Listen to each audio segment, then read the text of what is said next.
We are live. Ladies and gentlemen, please rise as you're able and join me in welcoming City Council and the playing of the national anthem and the reading of the invocation.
Good evening, ladies and gentlemen. Welcome to the June Council meeting. I'd ask you to remain standing if you're able as I read the invocation. As we come together today, we recognize the great responsibilities that are laid upon us. Our council will always strive to understand the needs of the people we serve and to use power wisely and well. Our purpose is to establish and maintain a city of prosperity and righteousness where freedom prevails and where justice rules. Let us also not forget those who served our community who are no longer with us, and that we must continue to do the work that we are in their memory. Please be seated.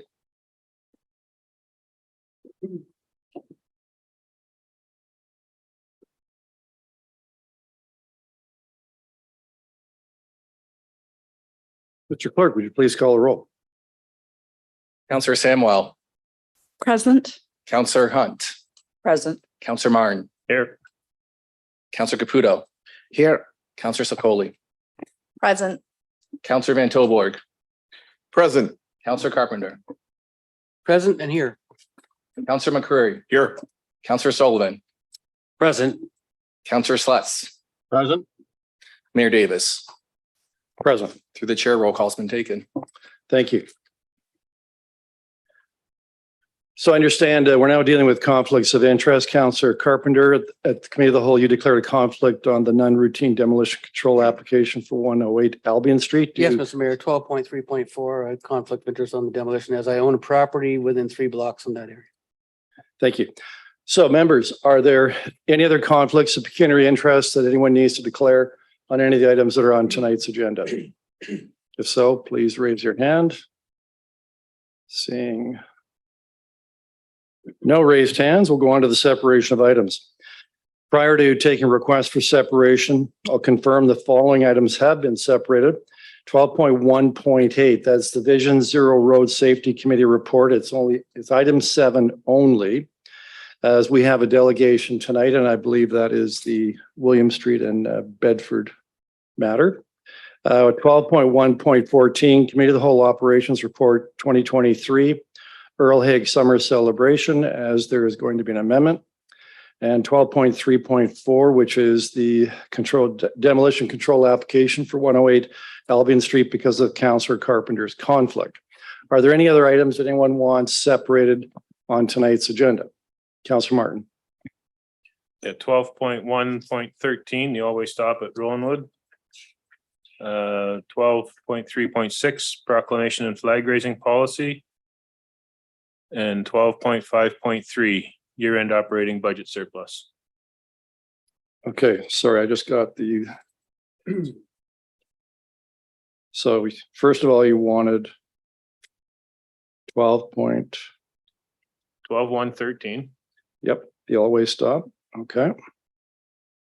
12.36, Proclamation flag raising.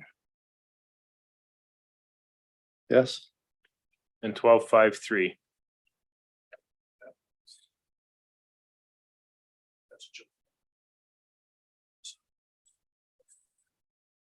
Yeah. 12.5.3, that's the year-end operating budget surplus. Yeah. Good. Okay. Any other requests for separation? Councilor Carpenter. Yes, Mr. Mayor, 12.1.1 and 12.1.7, please. Museum funding agreement, that's 12.1.1 and 12.1.7, the Wayne Gretzky Sports Center. Yes.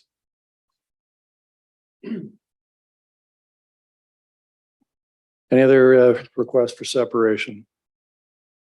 Seeing none, I think we now have the list of items to be separated. So Councilor Sikoli, can you please move the motion to approve all items that in the committee reports have not been separated for discussion purposes? Oh, if I could find it. Moved by myself, seconded by my ward mate, Counselor Sullivan.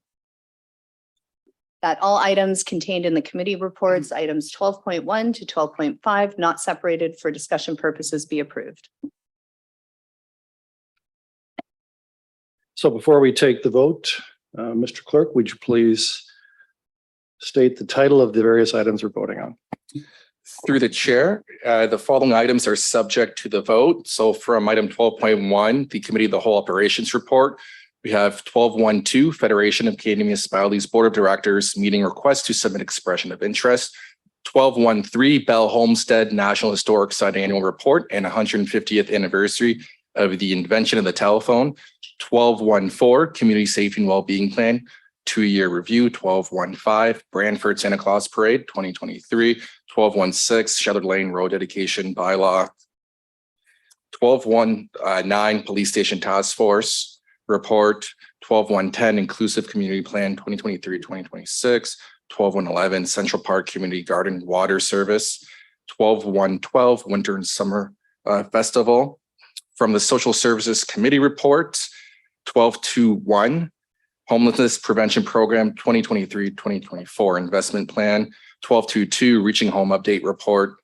12.2.3, Relocation of Capital Funds for the 2023 capital projects.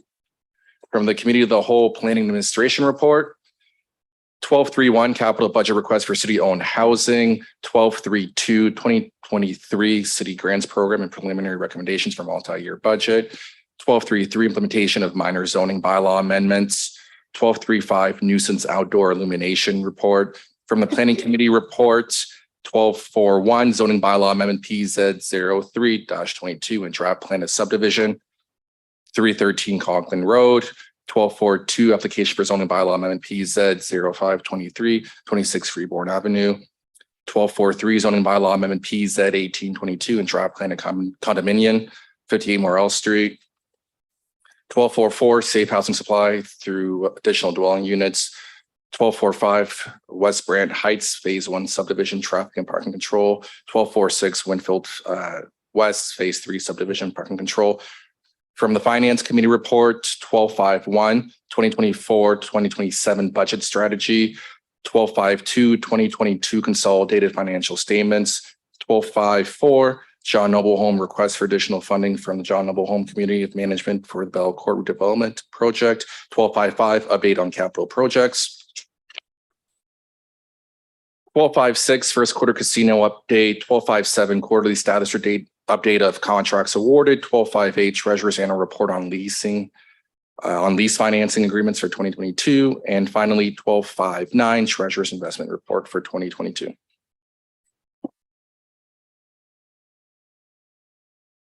Take the vote.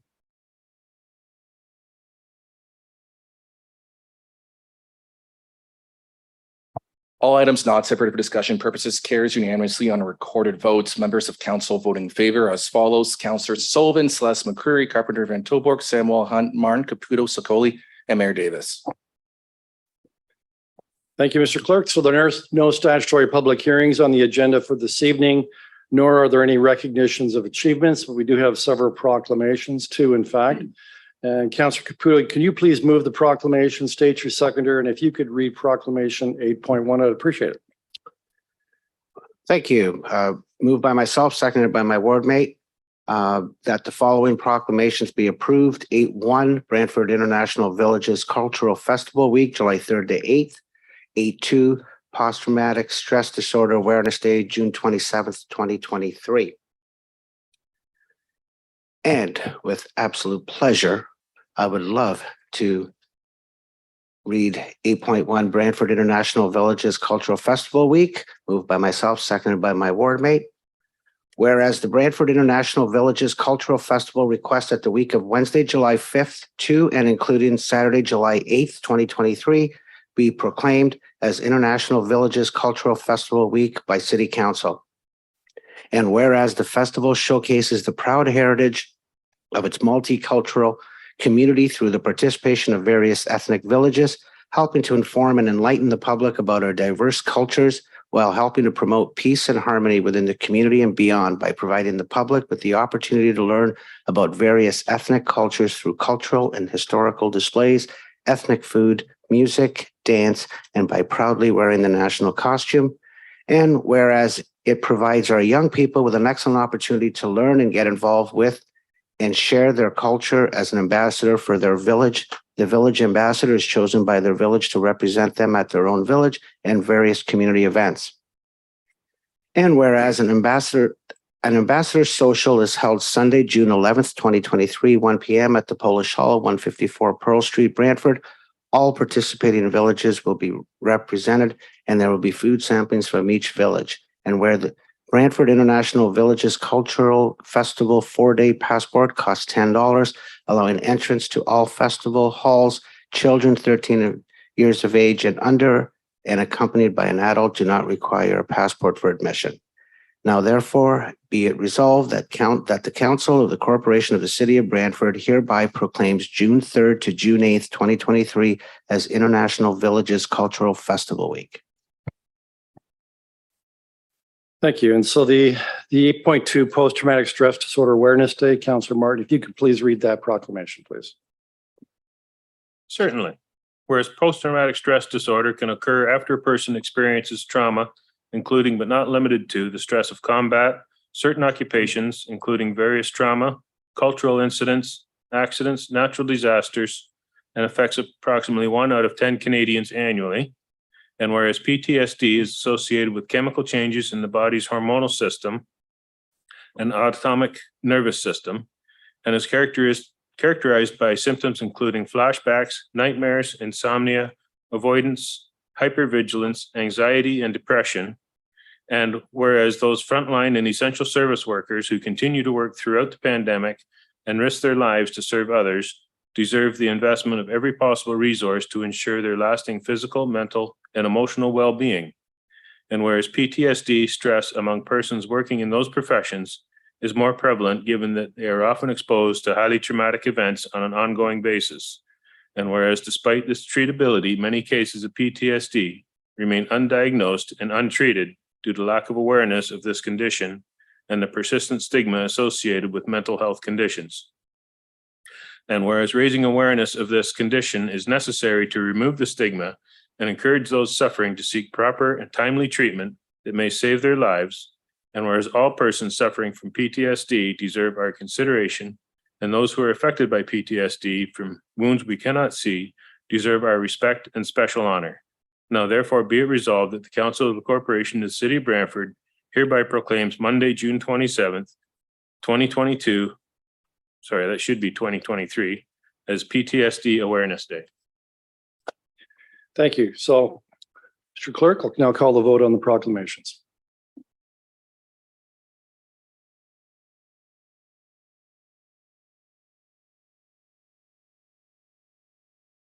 All proclamations carried unanimously on recorded votes. Members of the committee, members of council voting in favor are as follows. Councillors Sullivan, Celeste, McCurry, Carpenter, Van Tilburg, Samwell, Hunt, Martin, Caputo, Sicoli, and Mayor Davis.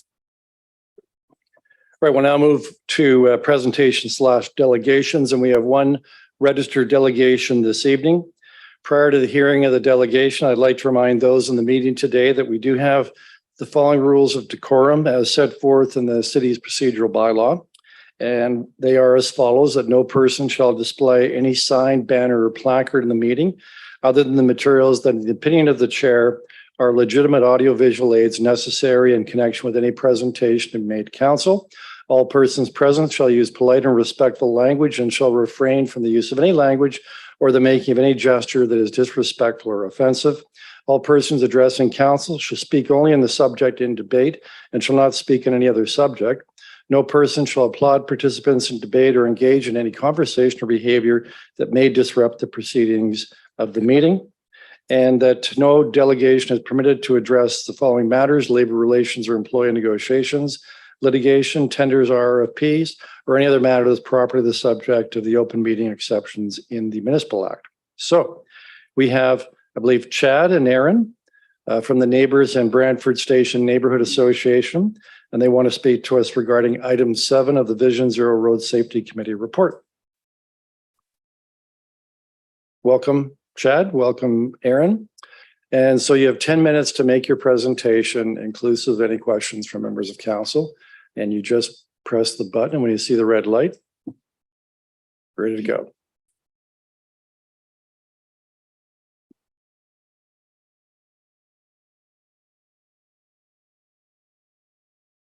There we go. Okay. Thank you, Mayor Davis and councillors, for providing us with the opportunity to speak to you about the traffic concerns at William and Bedford Street intersection. My name is Chad Martin. I live at 198 William Street on the southeast side of the William and Bedford intersection. I'm joined by a number of our neighbors in the back, including Aaron Comer beside me, who lives at 199 William. Kathy Dean, who lives at 14 Bedford Street, unfortunately was unable to make it this evening. We make up 3 of the 4 homes immediately at the intersection. First and foremost, we'd like to thank councillors Sless and Caputo, as well as city staff, and their attention to the concerns we've raised over the last few years. I've lived at the intersection for over 16 years and have personally witnessed countless dangerous drivers over that time.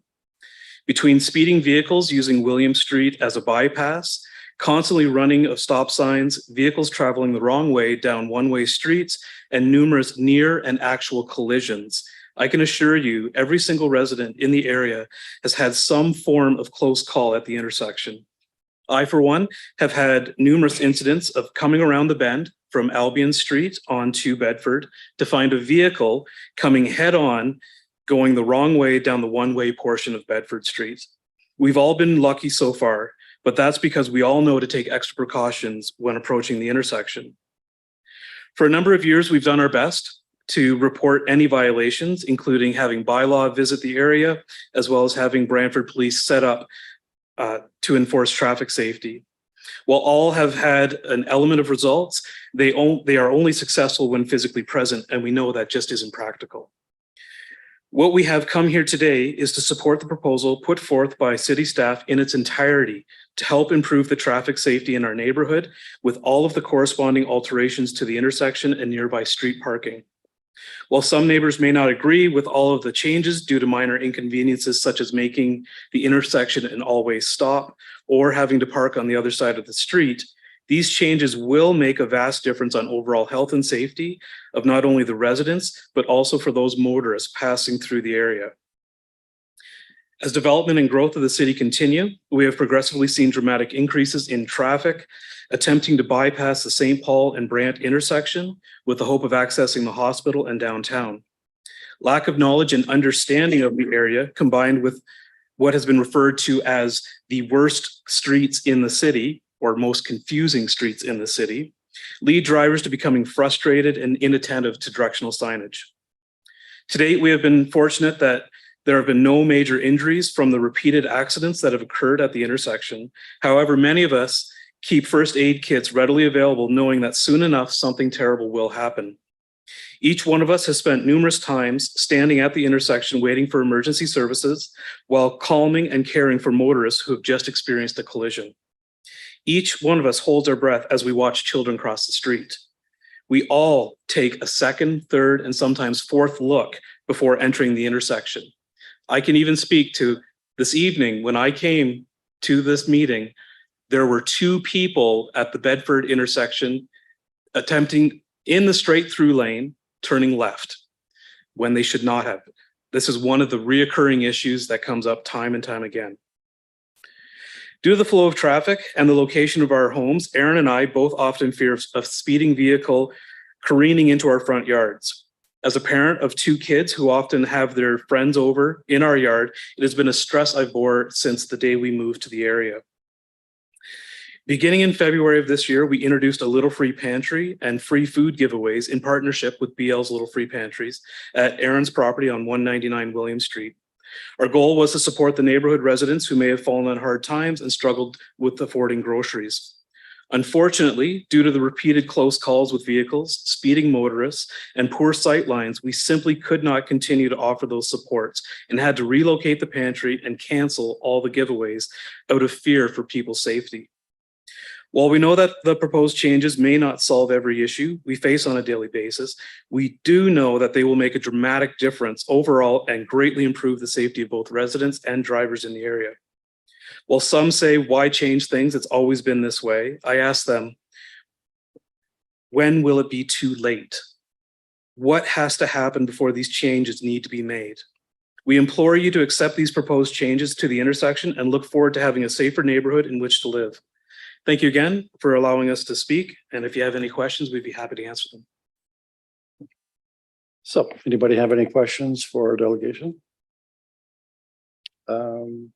Councillor Sluss. Thank you, Mr. Mayor, and thanks for coming, Chad, and all. Chad, we had a neighborhood meeting, and my recollection of that meeting is that a majority of folks were in support of all of the recommendations that have come forward and they were discussed that evening at the meeting. Is my recollection correct? You're absolutely correct. Unfortunately, a number of the neighbors weren't able to make it this evening, but we do have testimonials in support of it, as well as the vast majority of neighbors in the area beyond just the immediate intersection are very in favor of these changes. Okay, because there are those that feel that these things are just not necessary, and I guess my concern is that there was no concern expressed that evening that I can recall. And now that it's come forward, there's concerns. There is a person that has generally raised concerns. It is a single person that has raised those concerns and is primarily focused around an inconvenience that they would have to deal with. Primarily, they wouldn't be able to park immediately on the street in front of their home. Okay, thanks. And thanks again for coming, Chad. Thank you. Councillor Caputo. Thank you. Chad, always a pleasure. Great to see you. Great to see everybody. Just want to reiterate what John had said. My feelings were that we actually did come to a very, very good conclusion that night. And I just want to get confirmation as well that you're very comfortable with what we are proceeding to do in that area for you. So. Absolutely.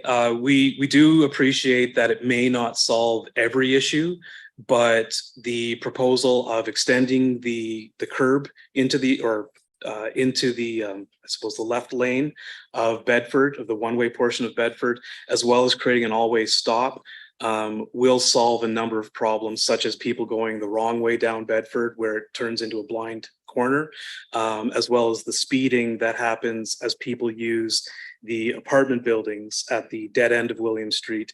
They'll come through that section and they will get to quite an excessive speed by the time they come to the intersection. And due to the consistency of people running the stop signs, that's where all of those close calls, Aaron and I both work from home, and I would say daily, if not multiple times a day, we hear horns wailing because of those close calls that are happening out there. We did actually intend to bring video of certain of examples. Unfortunately, the files were too large to be accepted by the city uploading system.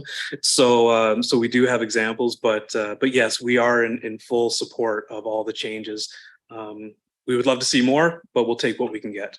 Well, thanks, Chad. The video you're talking about, is that the one you showed that night at the association meeting? We have even more than that, actually. Wow. We've done, Aaron's done a significant amount of work.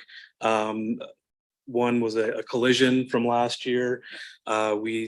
There was the example that we showed you of the motorcycle deciding to use the sidewalks and then going down Bedford the wrong way while narrowly missing a vehicle coming the opposite direction. Again, vehicles running the stop sign, vehicles taking out the stop signs, which when that happened, I have to say it was a Sunday morning that we discovered the stop sign across the street, and city staff was absolutely phenomenal. Their response time in replacing that was spectacular. So again, you want to see more examples, we've got them. Well, thank you. And thanks for everybody for being here tonight. Well, thank you very much, Chad and Aaron, for coming out tonight and confirming that the Neighborhood Association is very much interested and supports this proposal. And I can tell you that we'll change the order of matters so that we deal with this very shortly. Great, thank you. Okay. So we'll now move on to the clerk's report and communication. Councillor Samuel, would you please move the motion to receive the clerk's report and communication for June 2023? Moved by myself and seconded by Councillor Van Tilburg that the clerk's report on communications for June 2023 be received. All right, any discussion? Seeing none, call the vote.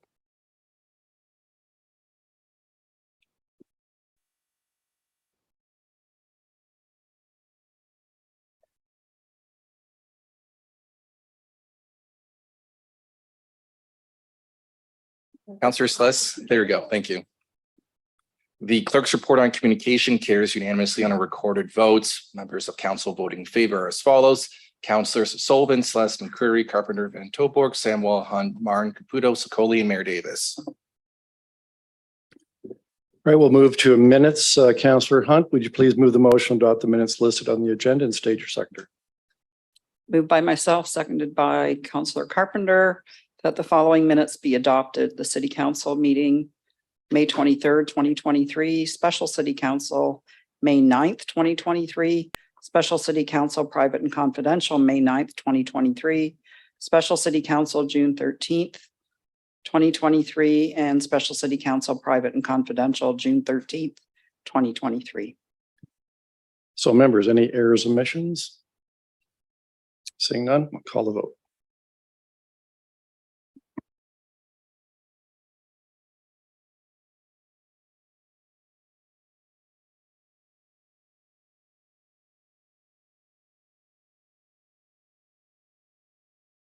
The approval of the minutes carries unanimously on recorded votes. Members of council voting in favor are as follows. Councillors Sullivan, Sluss, McCreary, Carpenter, Van Tilburg, Samwell, Hunt, Martin, Caputo, Sicoli, and Mayor Davis. All right, Councillor Sluss, can you please read the motion to place all separated items on the committee floor for discussion? Yes, Mr. Mayor, moved by myself, seconded by my ward mate, Councillor Caputo, that all items in the committee reports, items 12.1 to 12.5, separated for discussion purposes, be approved. All right, so the first item we'll deal with will be 12.1.8 operations report, as there is a delegation pertaining to that item, and that's the Vision Zero Road Safety Committee report, item number 7. So any discussion? Seeing none, call the vote.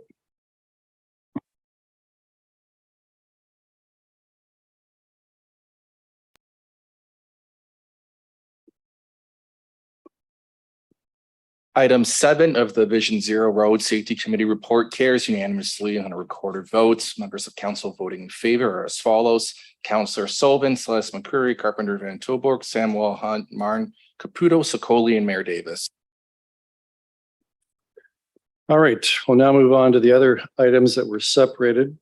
The first one in order of priority and numbering is 12.1.1, the museum funding agreement with Brand Historical Society. Councillor Carpenter, you asked for this to be separated. Thank you, Mr. Mayor. I spoke to this committee of the whole. I just want to separate this item for a separate vote. Any other discussion?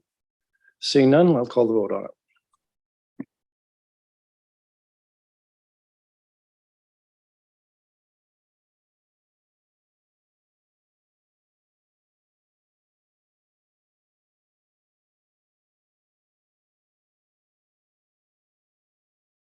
Counselor Sledge, just waiting for your vote. Would you like to verbalize it? I'm voting. Oh, there, it just come up now. Item 12.1.1 carries on a recorded vote of 10-1. Members of council voting in favor are as follows. Counselor Sullivan, Sless, McCurry, Van Tilburg, Samuel Hunt, Martin, Caputo, Sokoli, Mayor Davis. Members opposed, Counselor Carpenter. All right, on to the next item is 12.1.7, the Wayne Gretzky Sports Center. Counselor Carpenter, you asked for this to be separated. Separated for a separate vote, Mr. Mayor. Any discussion? Counselor Martin. Yes, I find it odd that a member is separating things for a vote without explaining why he's voting the way he is after he chastised this council for doing that very same thing about a month ago. Well, can we just stick to the item, please? All right, any further comment? Seeing none, call the vote.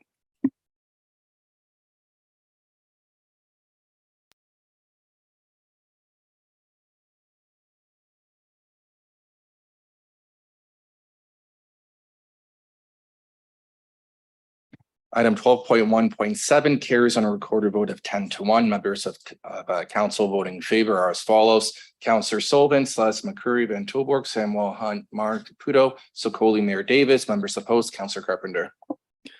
Right, move to 12.1.13, always stop Rowanwood Avenue and Cumberland Street. Counselor Martin, you asked this to be separated. Thank you. I asked for this to be separated to vote against it, but I'll speak to it as well because this is an always stop that was no warrant study done for it. And if there was a warrant study done, it would find that it wasn't warranted.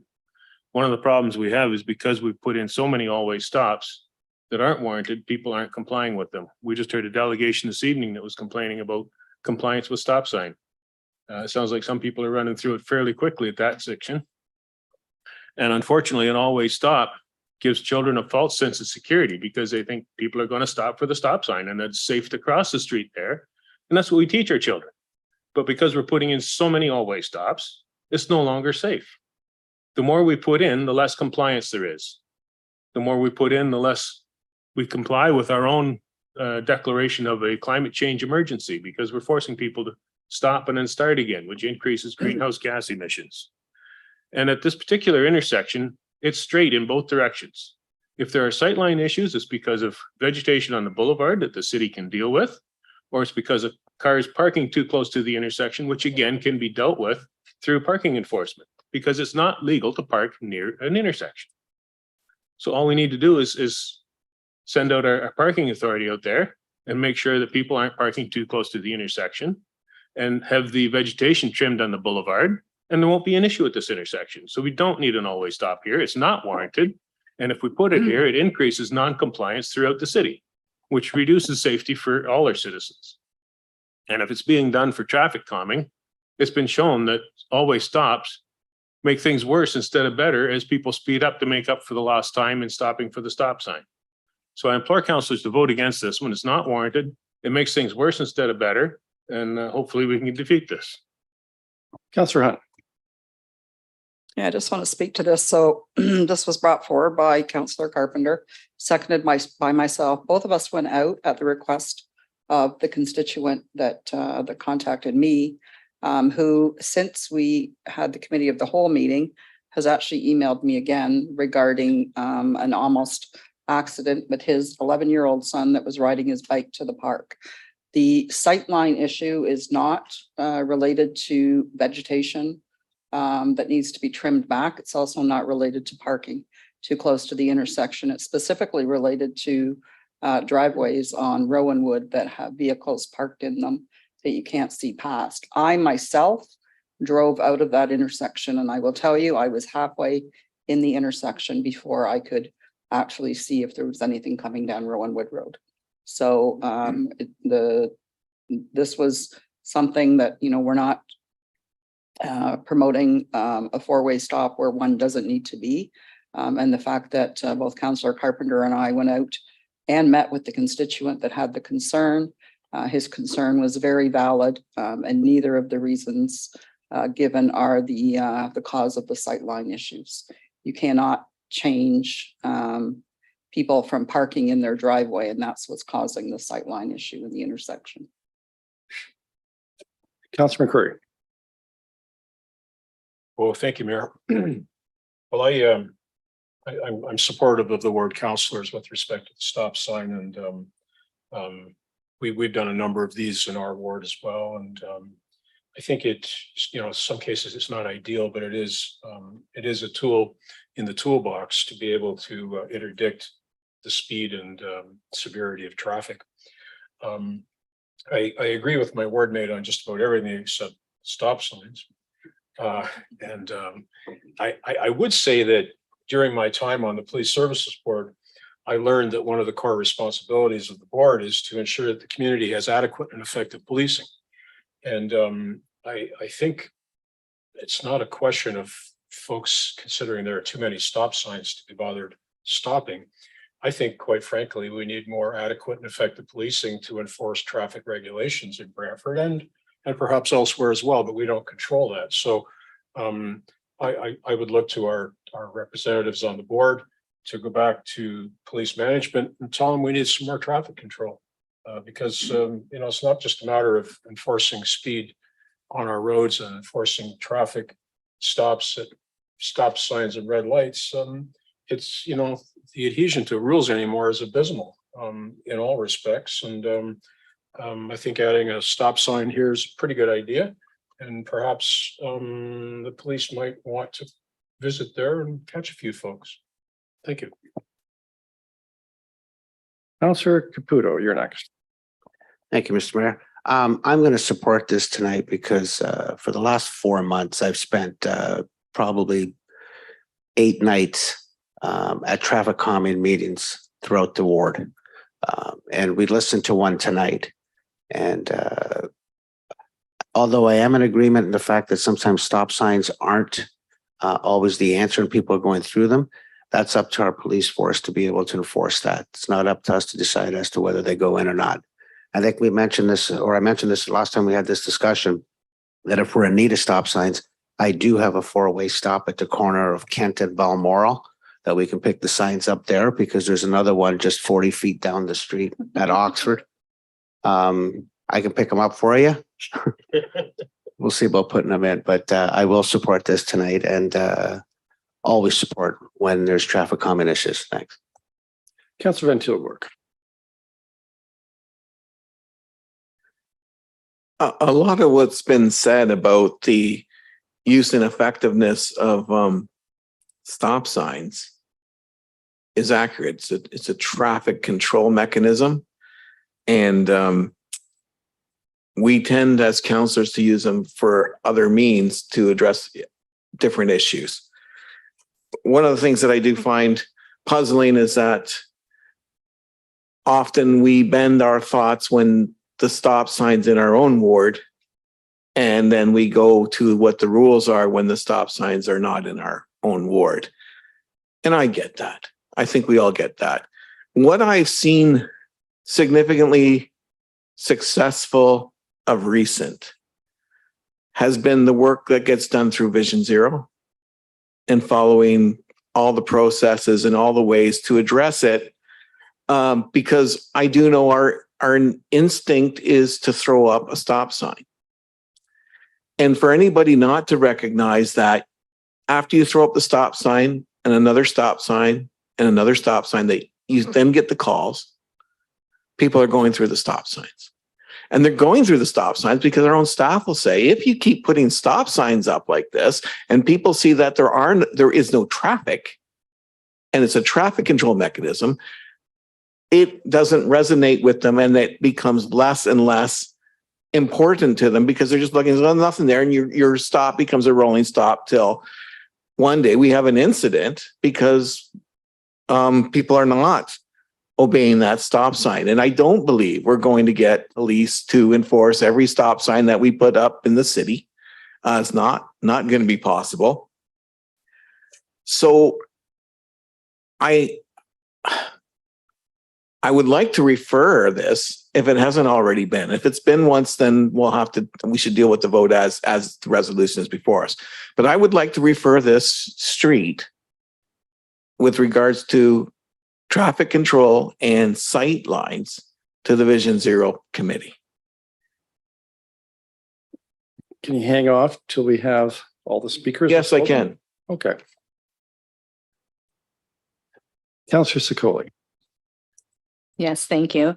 I like to think I'm like the queen of traffic calming right now, and I've been working a lot with our traffic management department. And I guess I'm somewhere in between all of the comments that I've heard here today, because I truly think stop signs have become very stoptional lately.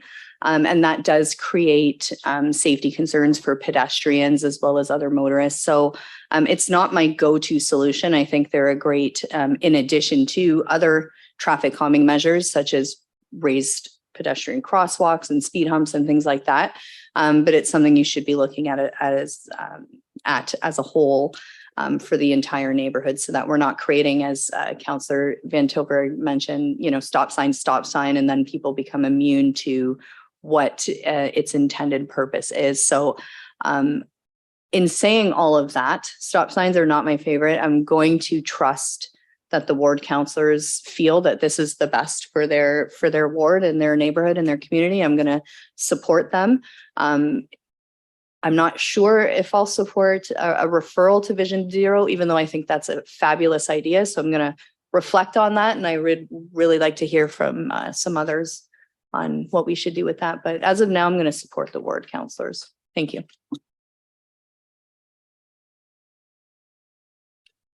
So I'll make a few comments before we get the motion to refer.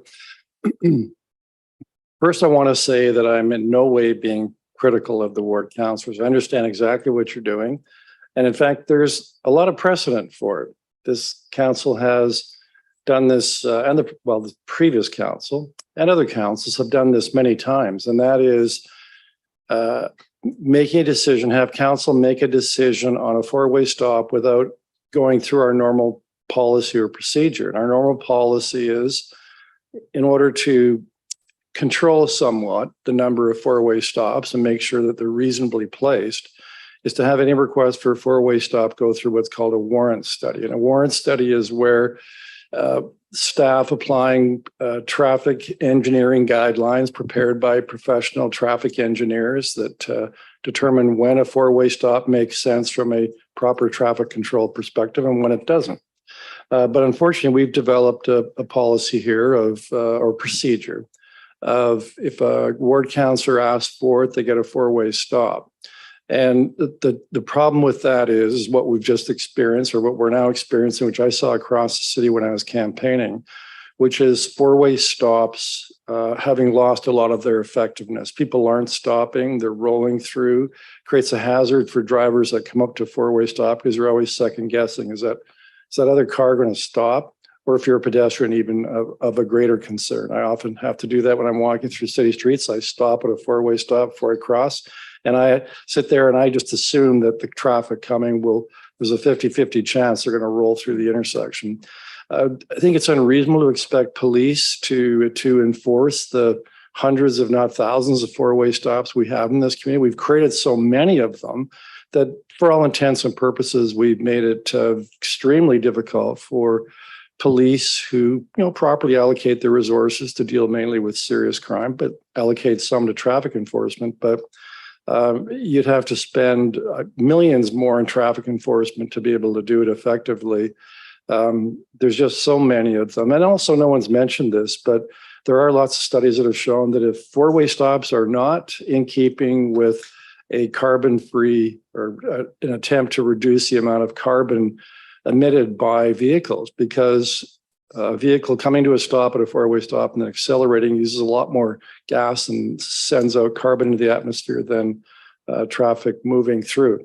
I've also been involved in a lot of the traffic control measures throughout the city and some of the meetings. And we now have some other tools in the toolkit that can be used to really effectively control the speed, and in some ways much more effectively and safely than four-way stops. So I'm going to vote against it, or I would vote in favor of a referral if that in fact is the intent. So any other? Yes, Councillor Carpenter. Thank you. This isn't an issue of speed. This is an issue of safety, of sightlines. And, I heard a councillor talk about the neighborhood like he or she'd been there, when in fact they haven't. In fact, this particular neighborhood, this street doesn't have sidewalks on Ronwood. And the driveways go directly to the street. And the driveways up that block are blocked. The vision is blocked. And you can't tell someone they can't park in their driveway. And so that the issue here is to make it safe for residents and the kids to cross to the park. So I'd ask that you not defer this and do 8 or 10 weeks or 3 months as deferral to get some other decision. You just finished passing all the provisions on Bedford Street, rightfully so, as the councilors asked for it. We've had councilors here speak about why they wouldn't support stop signs, and then they support them in their ward. In fact, I took this resolution from a Ward 3 resolution and I adopted it for a few changes for street naming and a couple of whereases to fit Ward 4. And those councilors both voted in favor. And now I'm sort of being chastised for trying to protect our ward residents' sightlines. It's not speed, it's sightlines. Stop signs will give them a fighting chance to cross the street safely, to enter the intersection safely. So I encourage you to support the recommendation. Thank you. And not a deferral. Councilor Van Tilburg. A referral to, oh, sorry.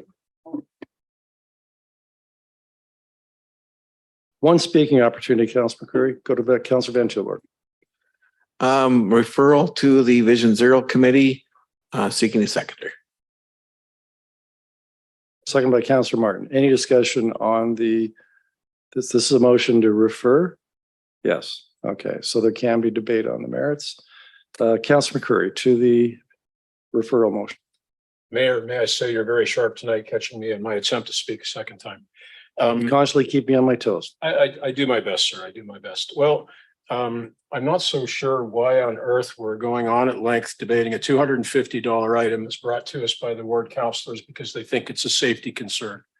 You look at what we separated tonight, there's millions of dollars in spending, lots of stuff that we just let go by us, but we're making a big deal out of this because somehow it's an ideological question, which to my way of thinking is it's completely contrary to what we do here. These two councilors want a $250 stop sign. Let's just give it to them and trust their instincts and judgment. They're supporting their constituents. All right. Anyone else to the referral? Councilor Sicoli? Yes, I'm not going to be supporting the referral because last we spoke, I asked staff the question if a warrant study was done. I believe it was. They mentioned that it was done and it wasn't necessarily warranted. But I also appreciate that sometimes the ward councilors know what's needed and it goes beyond what a study will tell us. So I don't know that there's much value in sending this to Vision Zero, other than maybe suggesting that we switch it from a stop sign and getting into the nitty gritty of it. Even though I don't necessarily love the stop sign idea, it's not for me to decide. I'm going to be supporting the ward councilors and what they feel is best for their neighborhood. Okay, I'll call the vote on the motion to refer.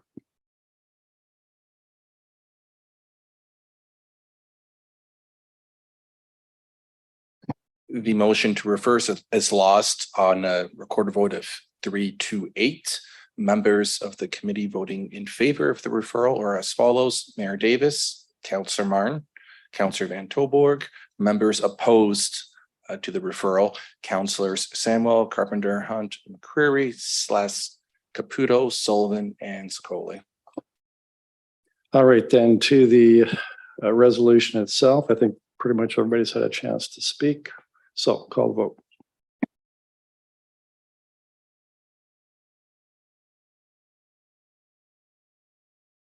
Item 12.1.13 carries on a recorded vote of 9-2. Members of council voting in favor are as follows: Councillors Sicoli, Sullivan, Caputo, Slash, McCreary, Hunt, Carpenter, Samuel, Van Tilburg. Members opposed, Councillors Martin and Mayor Davis. All right, we'll move on to the next item separated.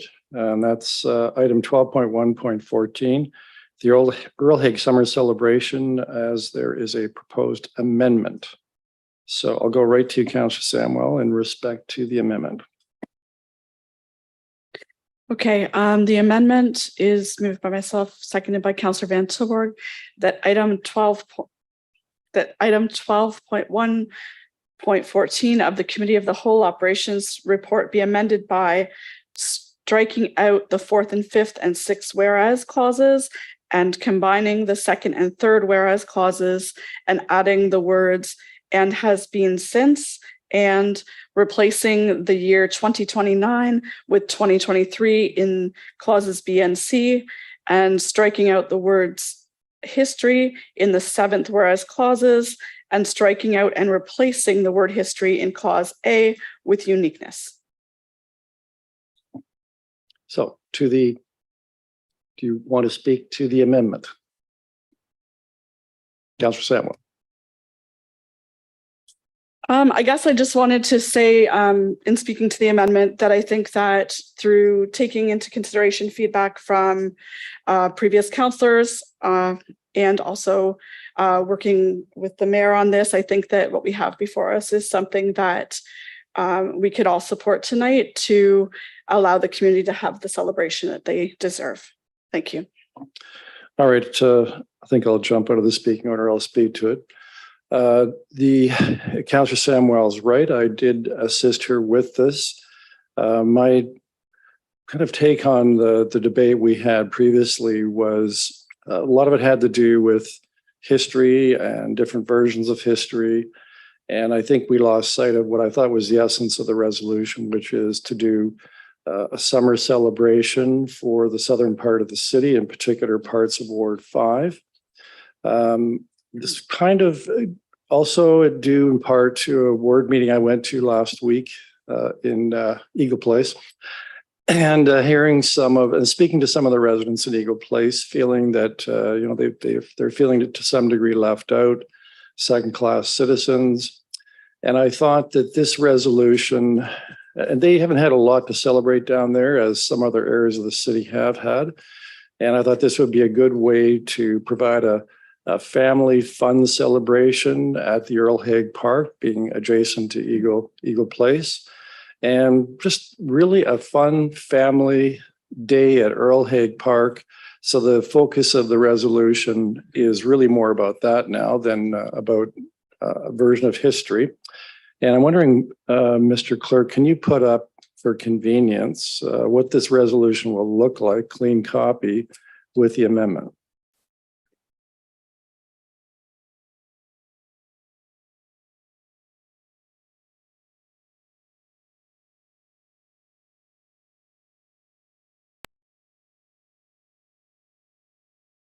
So this is what the resolution will look like with the amendments in place. Is that correct? Okay. All right. Councillor Caputo, did you raise your hand? Okay, you're up.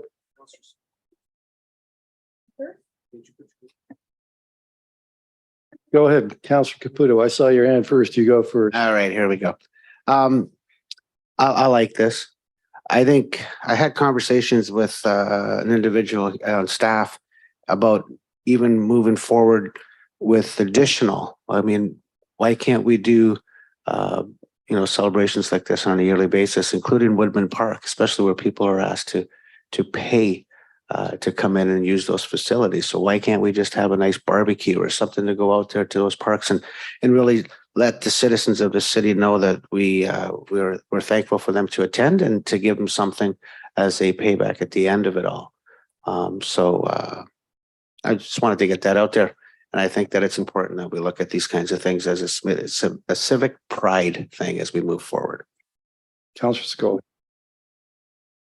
Yes, thank you. I am so happy with these changes. I think the issue from the original version was, this false sense of historic value in that the history of Earl Haig is so, for lack of a better term, convoluted. It's such an interesting history. I love the change of the word uniqueness to uniqueness. And I think this is great for morale for the community. I'm happy to support it. And I thank Councillor Samuel for the changes and happy to support. Thank you. Councillor McCurry. Mayor, thank you. I'm pleased as well to see the changes in this resolution from last we visited. I too am quite happy to engage in a celebration for the community at this site at the price that we've cited here. I think Councillor Samwell's done a pretty good job of listening to what was said at Committee of the Whole and tailoring this so that she can get unanimous support tonight. I will say that it's not dissimilar from what we're doing at Gretzky Center, where we're celebrating community achievement there. And when one looks at the need in South Brantford, especially for entertainment and for free events, I think this ticks all the boxes for us. So I'm quite happy to support it as it stands tonight, Mayor. All right, not seeing other raised hands to the amendment. Mr. Clerk, please take the vote.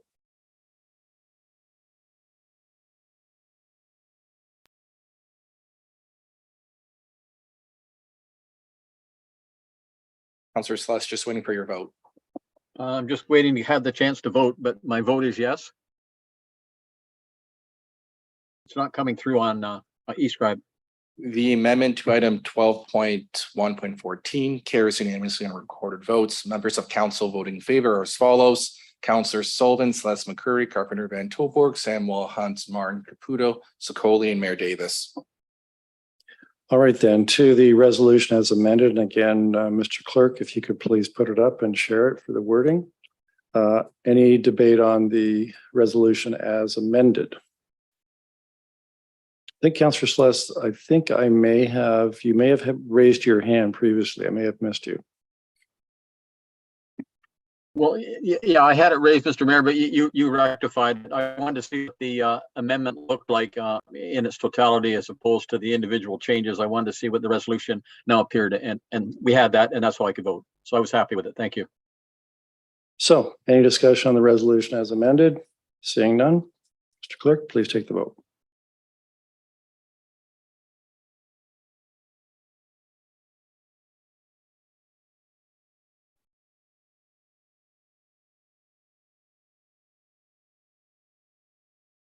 Item 12.1.14 as amended carries unanimously on a recorded vote. Members of council voting in favor are as follows: Councillors Sullivan, Celeste McCreary, Carpenter Van Tilburg, Samwell, Hunt, Martin, Caputo, Sokoli, and Mayor Davis.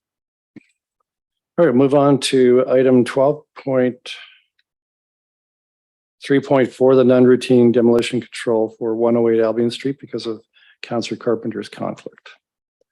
Any discussion? Seeing none. Mr. Clerk, please take the vote.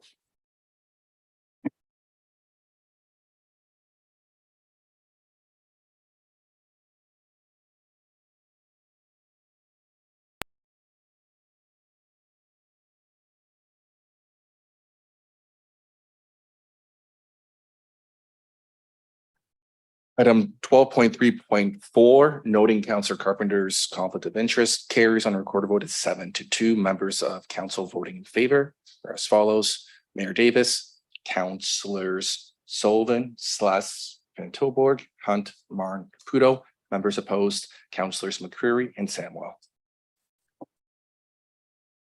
All right, we'll move on to the next item, which is 12.3.6, proclamation of flag raising policy amendments. Councillor Martin. Thank you, Mr. Mayor. I have a amendment I'd like to make. Would you like me to start with that, or do you want to allow others to speak to it first? Well, first I'll canvass. Does anybody want to speak to this before we see an amendment? Go ahead, Councillor Martin. Thank you. My amendment is in clause B, that we strike everything starting with strike everything, including the removal of religious organizations or religious events, celebrations from the not endorsed criteria. So by striking that, it would allow that to remain as a not endorsed criteria, which I think is appropriate. And we also received a confidential memo from our legal department on this as well. So I hope everybody can support this amendment. All right, sorry, who was your seconder again? Councillor McCreary. Okay. All right, any discussion on the amendment? And Mr. Clerk, did you catch the amendment? Yeah. Yeah, okay. Councillor Sullivan. Thank you, Mayor Davis. I obviously will not be supporting this amendment. I'm the one who forwarded the original amendment, and the purpose for this was, and I did see the letter that we also received from legal, and it does not speak to this particular incident. It speaks to a charter case. But however, if we look at this from a different perspective and we look at our own national anthem, we're actually including religion in our own national anthem, which has never been changed. That in itself shows that that you can be neutral with accepting, and it's not accepting just one particular religion, it's accepting all religions. And what I mean by religions is, in a modern day, religion shouldn't even be the term that's used anymore. So if you live by a certain belief, you're going to walk according to your belief, whether it's a higher power, whether it's no power, whether it's evolution, whatever it is, you're going to live by that. And technically speaking, they would all be considered a religion. So I won't be supporting this, and I hope you guys don't support the amendment either. All right, Mr. Clerk, if I can just have a clarification. So with this amendment, I take it then the original prohibition on flag raisings for these purposes would remain. Through the chair, that's correct. The policy would be the same before it was amended at a committee of the whole meeting. So the religious organizations would be prohibited under the policy. Yeah, and I'll speak to just briefly. I can't restate what the legal opinion is, but I can talk about generally about the law on this. I think if people may recall, at council meetings, we often started with the Lord's Prayer. There were prayers, and it was the Supreme Court of Canada and various human rights tribunals in various provinces that made various rulings that said that, kind of based on the separation of state and church, that was no longer appropriate. And that has gone on to, there have been other decisions of the Supreme Court of Canada and other human rights tribunal decisions that have made it pretty clear that municipalities should have these kinds of policies in place.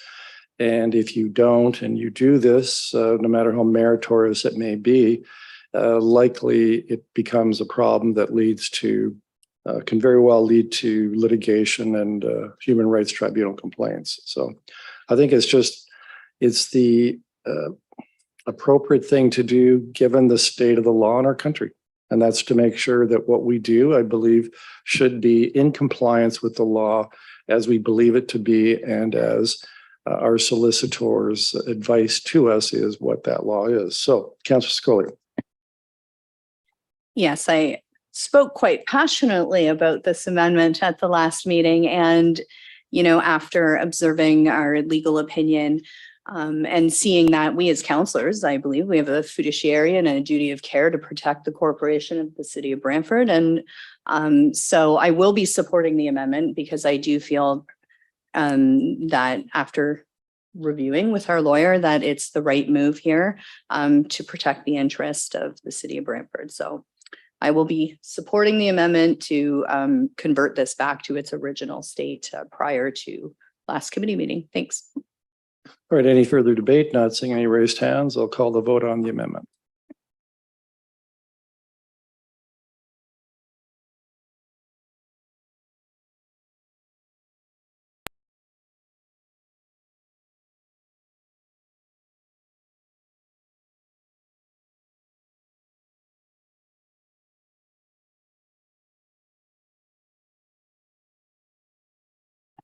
The amendment to 12.3.6 carries on recorded vote of 7-4. Members of council voting in favor are as follows: Councillor Sless, McCreary, Samuel, Hunt, Martin, Sokoli, Mayor Davis. Members opposed, Councillors Sullivan, Carpenter, Van Tilburg, and Caputo. All right, then to the resolution as amended. Any debate? Saying yes, Councillor Sullivan. I'd like to bring forth a new amendment that Go ahead. we cease all flag raising ceremonies except political government flags only. Looking for a seconder. Could you state, well, first of all, do you have a seconder for that? I'm looking for a seconder. Basically, we would only fly the Brantford, the Canadian, and the provincial flags. Not seeing a seconder, so we don't have that on the floor. I'd say this to the resolution. The flag raisings have become quite popular, and with the guidelines we have in place, it is restricted to certain purposes. And what this really is about is not us reviewing the whole flag raising policy, but because we now have the City Hall will later this summer be lit. It has the ability to be lit at night with different colors. And also the bell, we hope, will be operational sometime midsummer. And so knowing we're likely going to be receiving requests for City Hall to be lighted in conjunction with a declaration flag raising, and maybe as well the ringing of the bell, that it was thought appropriate that we amend the policy to reflect that. And that's what this is about. I'm happy to tell the community that we're actually working towards later this summer having a commemoration, so to speak, of the ability to light City Hall and the sounding of the bell for the first time in 40 years. So more to come on that later.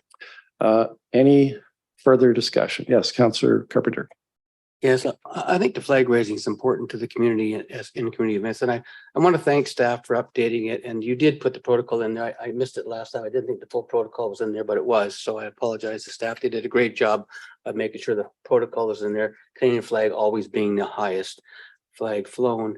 But the community is very, it's an opportunity for the community to gather on certain things, whether it be Elder Abuse Prevention Day, whether it be seniors, or whether it be community groups, the things that are important to our community and to organizations in our community that make our community a better place to celebrate those specific days is important. And I think the level of importance, Mr. Mayor, shows up by the number of councillors who make an endeavor to actually be there. I know not everybody can, because some people are working the day and some can't, but I don't think there is a councillor that hasn't attended a flag raising ceremony, at least in this or the last term of council that I can recall. And so because it's important to us, it's important to the people in the community, and adding the color to the building will be an added enhancement for the community to understand that we at City Hall respect what's important to the people in our community. So I'm wholeheartedly support this, and I want to thank staff for doing a great job on it. Councillor McCurry. Mayor, thank you. Yeah, Councilor Carpenter is quite correct. I think these are small ways that we demonstrate the care and concern that we as a council representing our community feel the ways we can support diverse groups in our community. People of ethnic origins, people who may be slightly different than the way we look and act. And I think it's important that we stand with them to celebrate their big days. That's one of the things that we do in the community. We all go to events and represent the mayor, and the mayor, of course, does the lion's share. But it's a way that we connect, and it's a way that we stay connected and show that that we actually do care about people in our community, and we do look out for them, and their views and concerns are important to us. So I would hate to see us go down the road of mimicking certain municipalities that have chosen to take a more mean-spirited approach to the diversity in their communities. I think Bradford's caring, and I hope will always be that way. All right, I'll call the vote.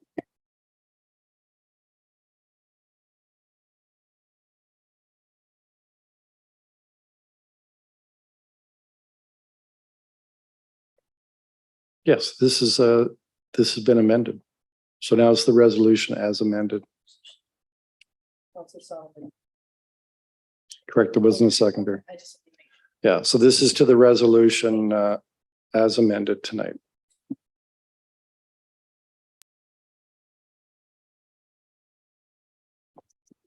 Item 12.3.6 as amended carries on a recorded vote of 9-2. Members of council voting in favor are as follows: Councillors Sless, McCreary, Carpenter, Van Tilburg, Samuel, Hunt, Marn, Sicoli, Mayor Davis. Members opposed, Councillors Sullivan and Caputo.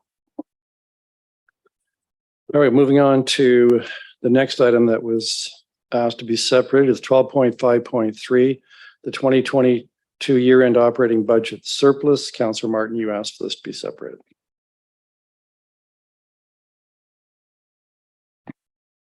Thank you. I just need to find my notes on this.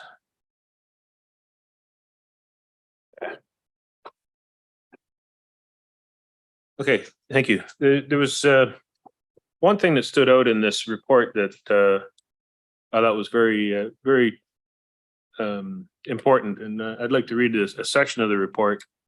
It says, as a result of these strong numbers, golf operations was not only able to meet but exceed its council mandate goal of being revenue neutral and finish the year with a surplus of $224,919.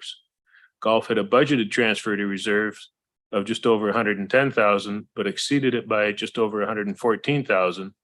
During the estimates committee for 2021, council directed golf operations to transfer $50,000 per year from golf operations reserve to the capital funding envelope reserve in repayment for funding used for the new clubhouse at Walter Gretzky Municipal Golf Course.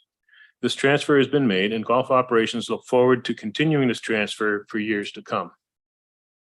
And I think it's important to note that the golf has finally achieved what Councilor Carpenter asked for by resolution years ago, that golf, the airport, and the farmers market all become revenue neutral.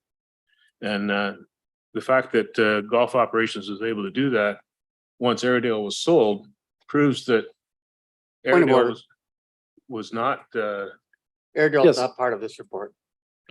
well, Airedale was part of golf operations, and with the, Not I point of think order. it's fair to comment upon why there might be a surplus and what factors might be involved in that. So I'm going to rule your request or I'm going to rule against your request. I suspect. Go ahead, Councilor. yeah, the story was told by a number of people that Airedale was only losing money because it was carrying extra charges from Northridge. Well, now we can see that that's not the case, that when standing on its own, the Walter Gretzky Golf and Learning Center is profitable and had a large surplus. So it gives proof to the staff report that we all trusted which led to the sale of Airedale. And I think staff deserve a lot of credit. Okay, can you just comment upon the factors for the surplus? I think you've Okay. gone far enough. Okay, that's all I got to say then. Thanks. So any other discussion with the surplus? Councillor Caputo and then Councillor Carpenter. Well, the only comment I want to make on this is that I spend 50 hours a week managing an organization, and I like to think that because of the success is because the leader actually does a pretty good job. So I want to put kudos out there to the leader who's managing our golf course, that he's doing a pretty good job. So keep it up, and hopefully next year those will be double. Councillor Carpenter. I too was happy to see the surplus and happy to see some money returning back to council for the $5 million that we spent there that made that a premium golf course that may have made it probably the reason why it's successful and raised profit today. Not some of the comments I heard earlier. I would question those numbers, but this is successful because the city put $5 million into it to make it a high profile golf course. And with fewer golf courses, I'm sure the rounds of golf went up there. Thank you. Yeah, I would say that I'm pleased to see that there is a surplus, and what's interesting is it's generating a return for whatever reason. What was Northridge, now the Walter Gretzky Golf and Learning Academy, that it's actually returning, not only just repaying the city for the cost of the annual cost amortized of the renovation work that was done there, but actually is returning funds to the city coffers, which is, it's good to see. So, Councillor McCurry. It's all well and fine to pat ourselves on the back about making a profit not Airedale, not Northridge, the Walter Gretzky Golf Course. But through you, Mayor, to staff, is the golf course carrying its fair share of G&A costs? In other words, pieces of salary for the CAO and the GM and the things that standalone business would do? Or is it just a matter of revenue versus direct expense at the facility? Through you, Mayor Davis, to Councillor McCurry, there is not a corporate overhead charge being charged currently to golf for the corporate administrative support costs. So no insurance cost, no senior staff cost. They cover their own fleet though, Joelle, is that correct? They do cover fleet costs, and I do believe insurance is a direct cost as well. Okay, thank you. So it's not quite a direct comparator with a private sector operation, and although we show a profit on paper, perhaps it's less than we're celebrating tonight. Councillor Hunt. I just want to get back to the original item, which is actually the fact that the city has a year-end operating budget surplus. And I think that we've gone a little far into the weeds, making this a topic of golf discussion. So I think that that our leadership team, certainly Mr. Hutchings, along with Joelle and you know, basically everybody that is managing budgets within the city deserves recognition for the fact that the city operating budget did end up with almost a $6.7 million surplus. So I'd like to get us on that that recognition versus weighing way over into an area that we don't want to talk about. Thank you. Councillor Sless. Thank you, Mr. Mayor. If I could, through you to Joelle, we're putting up roughly 2.8 million into the hospital rebuild, the redevelopment of the Brantford General. And we've been putting money in from various sources into that reserve. Can we get a balance on that reserve as it stands today?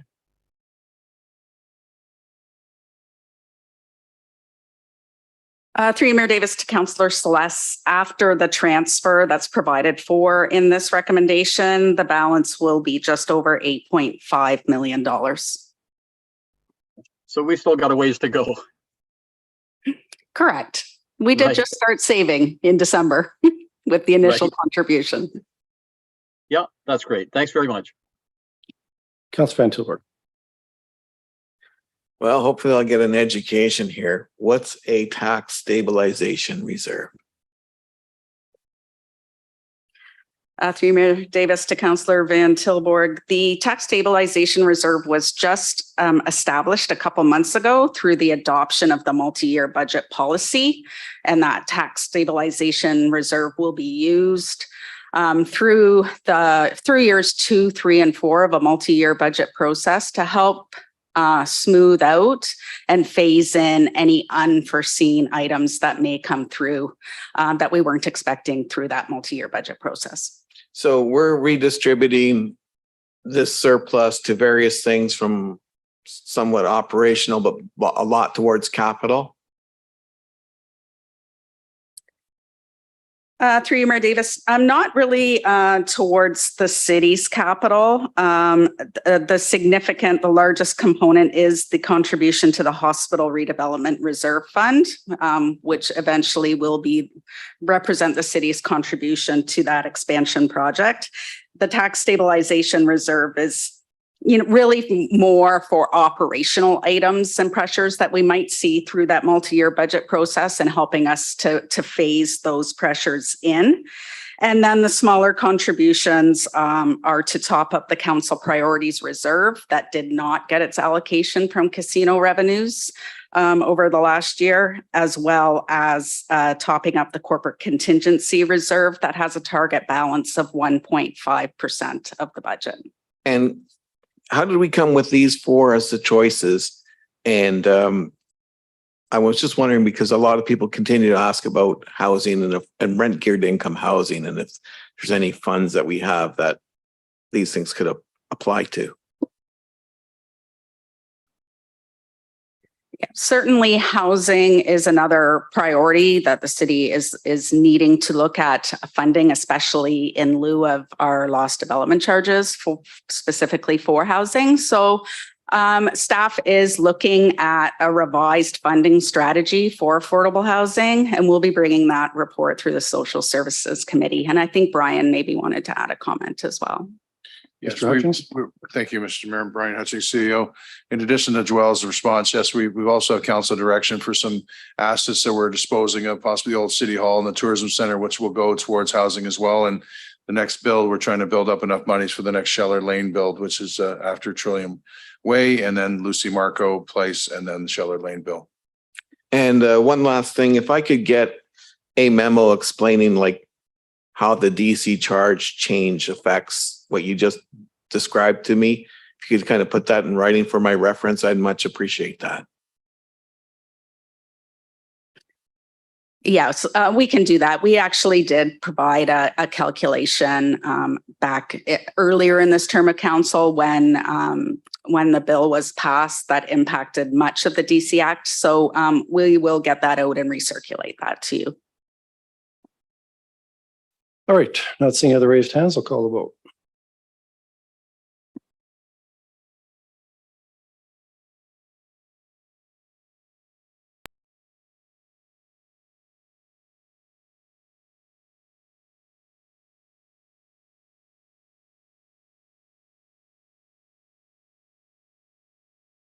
Item 12.5.2 carries unanimously on recorded votes. Members of council voting in favor are as follows: Councilors Sullivan, Sless, McCreary, Carpenter, Van Tilburg, Samwell, Hunt, Martin, Caputo, Sicoli, and Mayor Davis. Thank you, Mr. Clerk. So we still have tonight, there's no urgent reports, so we'll be going into resolutions, which we have one, several notices of motion, and then of course bylaws. But before we do that, I was remiss at the beginning of the meeting that I didn't introduce our newest general manager, which commissioner. Yes, they're now commissioners, aren't they? Keep changing all these titles. I lose track of them all. But commissioners are those that report directly to our CAO, part of the senior management team. And we now have, another commissioner, community development, I believe is the department. And Mr. Bradley, who is with us tonight, just recently hired and has a long history with both the GRCA and previously with the County of Brant. I don't know, Mr. Hutchings, would there anything you'd like to say? Just that, I'd just like to welcome Mr. Bradley with open arms, and we appreciate his experience growing up here in Brantford and his history. As I know, his father worked here, and his history with the GRCA and the County of Brant will be exponential and great for us to have here on our team. So sorry I didn't do that at the beginning of the meeting, Mr. Bradley. Look forward to working with you. So we'll move then to resolutions. And I understand Councilor McCreary we didn't have any resolutions on the agenda, but you want to bring one forward with a waiver of the rules of the notice of motion. So, which then requires a 2/3 vote. So Councilor McCreary, would you please move the motion to waive the rules for your notice and state your seconder? Yes, and thank you for the wording. It's moved by me, seconded by Councilor Carpenter, that section 15.11.5 and 15.3.12 of the procedure bylaw be waived to introduce a notice of motion as a resolution without prior notice or first being considered by committee. And do you want me to read the resolution at this point, Mayor? Yeah, you can read it at this point, then you won't have to read it again, assuming the waiver resolution passes. Whereas sport at all levels provides significant quality of life benefits for both participants and spectators in the city of Brantford. And whereas the city of Brantford has the good fortune to play host to a number of current and future major sports teams, and whereas these major sports teams provide high quality, affordable entertainment to Brantford residents, as well as instilling civic pride, and whereas the continuation and success of our major sports teams is also important to residents of the city of Brantford, and whereas maintaining positive and business-like relationships with our major sports teams ensures retention of our existing teams and serves to attract new teams. Now, therefore, be it resolved that a major sports team liaison committee numbering a maximum of 3 councillors and comprised of myself, Councillor Richard Carpenter, Councillor John Sless, with Mayor Davis being an ex officio member. B, that the major sports team liaison committee be supported by city staff as determined by the CAO. C, that the term of the committee be established for the duration of this term of council with the mandate to create and maintain positive and ongoing business relationships with our major sports teams and to provide an avenue to take advantage of future opportunities to attract new major sports teams to the community. D, that the major sports teams liaison committee report directly to committee of the whole PA. And E, that the major sports team liaison committee report annually to committee of the whole planning admin regarding the progress towards achieving its mandate. All right, so any discussion, and discussion at this point is in respect to the waiver, whether we should waive this, which. Mayor, may I speak to that while I? Yeah, so we're not speaking to the merits of the resolution itself. So go ahead, Councilor Curry. Yes, so thank you. this has been some time in the coming, and we were a bit tardy getting this out of the gate. We're at a point now where summertime is coming up, and it'd be some time before this would come back to us again. And if we're able to do this tonight, it allows the members of the committee an opportunity to have discussions with summer-based teams that will be heading into the playoffs probably in September, and also gives us an opportunity to consult with teams that will be starting their seasons in September. So there's no cost to this. It's just simply the time and effort of the committee members going forward to do this. And if we're able to do this tonight, that would give us a leg up and allow us to get a head start in terms of talking with some of the folks who have a timeliness in terms of their needs and goals. Thank you, Mayor. Any other discussion as to the waiver of the rules? Seeing none, I'll call the vote. This does require a 2/3 vote in favor.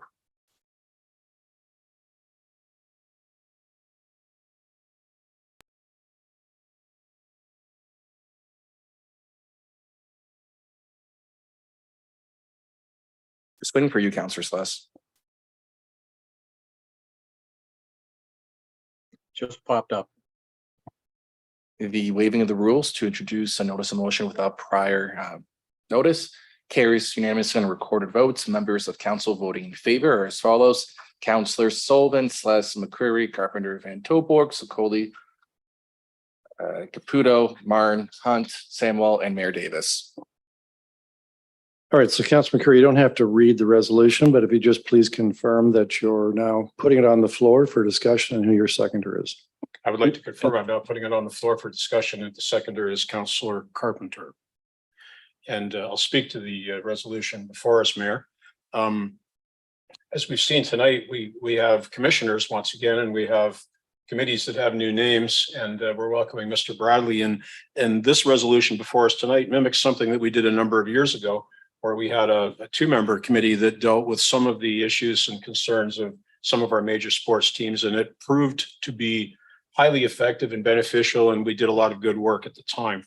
And the reason we had some discussion around this, Councillor Sluss and Councillor Carpenter and I, is we feel that we can do some good work in the future with respect to helping our major teams with their programs, helping them, be more effective, and helping them in many ways that we can determine through the discussions. We also, in our discussions, we haven't really nailed down exactly which teams we're going to be consulting with, but I would say in general, they would be not minor sports teams, house league teams, not tournaments, but rather teams of, junior C and up in terms of nomenclature for them. So that would be something that the committee could determine and then report back to council on. The reason we wanted the numbers very small here is to be rather nimble, to allow a quorum of 2 to proceed over the summer when quorum may be a bit of an issue. And I would say that we're not attempting to steal the mayor's thunder. And certainly we're not introducing this before July the 1st, when the mayor becomes endowed with superhuman abilities. And the mayor, of course, would retain his position in terms of the lead, along with CAO Hutchings for the Brantford Bulldogs, on which he's done stellar work, I might add. So those are my comments tonight. I would hope everybody would support this and allow us to go forward. Councillor Sluss and Councillor Carpenter and I are looking forward to getting started on this and being of help to those teams in our community that provide quality entertainment, and also provide something in the way of local heroes for kids coming up through the ranks to go on and achieve something at a higher level of sport. Thank you, Mayor. Councillor Martin. Thank you, Mr. Mayor. I think this is a wonderful idea, and I'd like to thank and congratulate the 3 members of council who are stepping up to do this. This is extra work they're taking on, and I have every confidence that the 3 of them will be able to do a wonderful job with this, and I look forward to seeing some positive results come out of this. And as ex officio, anytime you can contribute, Mr. Mayor, I think that'll be a benefit to the committee as well.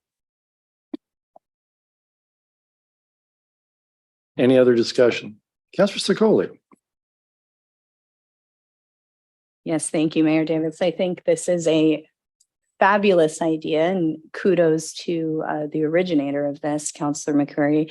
I think it's super important that we move and build off the momentum that we have with the Bulldogs and use that to our advantage. There was, when I was reading this, one little thing that kind of caught my eye that I thought would just make it even better. And I noticed that there were no women sitting on this. And I would like to suggest that perhaps we add a woman, because last I checked, girls play sports too.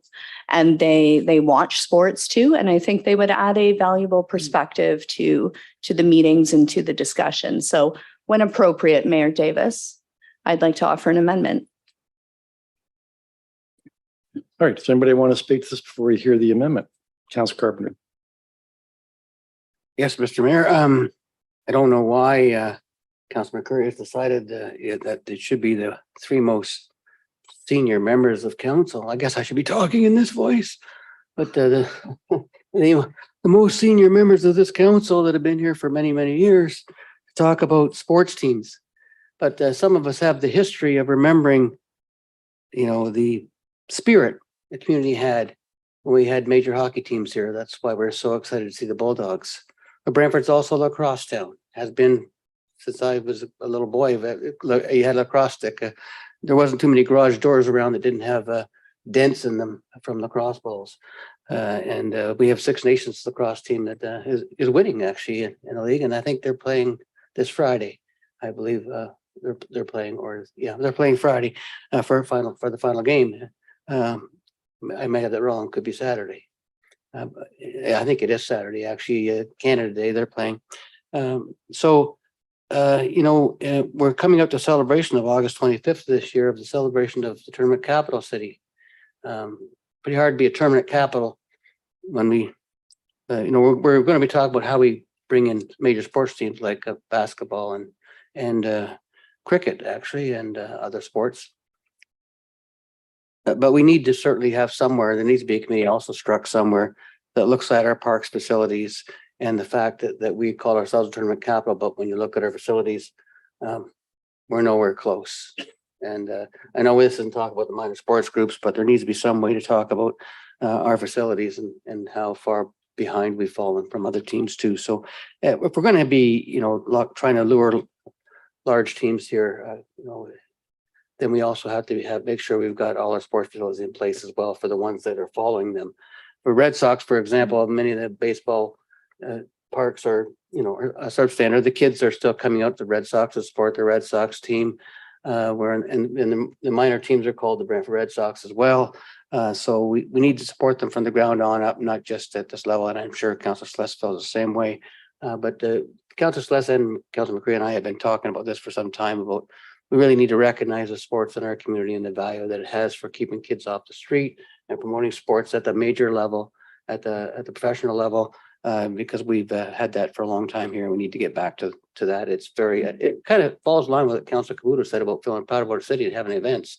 It's right along the same lines. It's making our community proud of the sporting events and the people that we have as part of our community. Even if you look at the NHL, when Councilor Sullivan and I had, I think, a bet for a beer, which I've paid that off, and a couple of soft drinks. The team that won the NHL Cup had 15 Canadians on that team. Although it was called Florida American Team, it was the Canadians that won that. So we as Canadians are proud of our sport and proud of our communities, and we need to do more of that. Thank you. Councilor Caputo. I applaud this, and I am in favor of having a small committee on this. And playing sports my whole life, I did come to the conclusion that those who can't play coach. So in this particular case, I'm very, very pleased that we added these three members to this committee. And I look forward to having some excellent results, and congratulations. All right, Councilor Scully, do you have an amendment? I do have an amendment, and I don't want to just suggest a name, so I'll look for guidance procedurally from our chair. But I would like to add a female counselor to this, and that amendment will be seconded by Councillor Mandy Samwell. Well, I don't know how that works. I'm willing to I put my prefer name. that we not get into that nomenclature. Why don't you just simply name somebody? Because what you have, you're amending a resolution that actually names, it doesn't say 3 males, but does I have know. the names of 3 individuals. So tell us if your amendment is to who it is you want to add to it. Then I'll add my own name. So Councillor Samuel, you're seconding Are that? you okay? Okay, all right.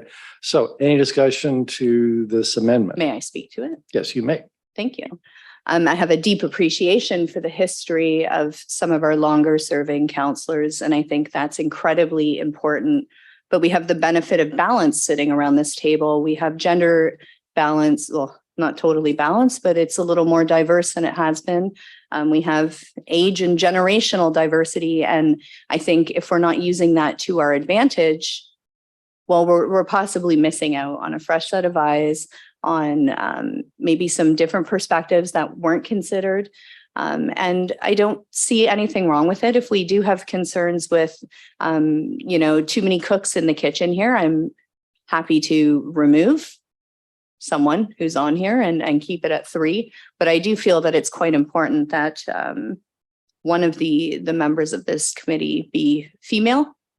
So that is why I've brought this forward, and I hope I have support to move this forward. Thank you. Friendly to the mover. Sorry, what?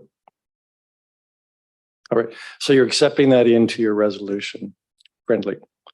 Are you content with that, Councillor Scully, or do you want to continue proceeding? I am completely content, and I thank Councillor McCreary for his collaboration on this. Okay, so we have it amended now to include a 4th individual, making the committee more diverse, and good to see a millennial included, top of all the boomers. Councillor Van Tilburg, to the amended.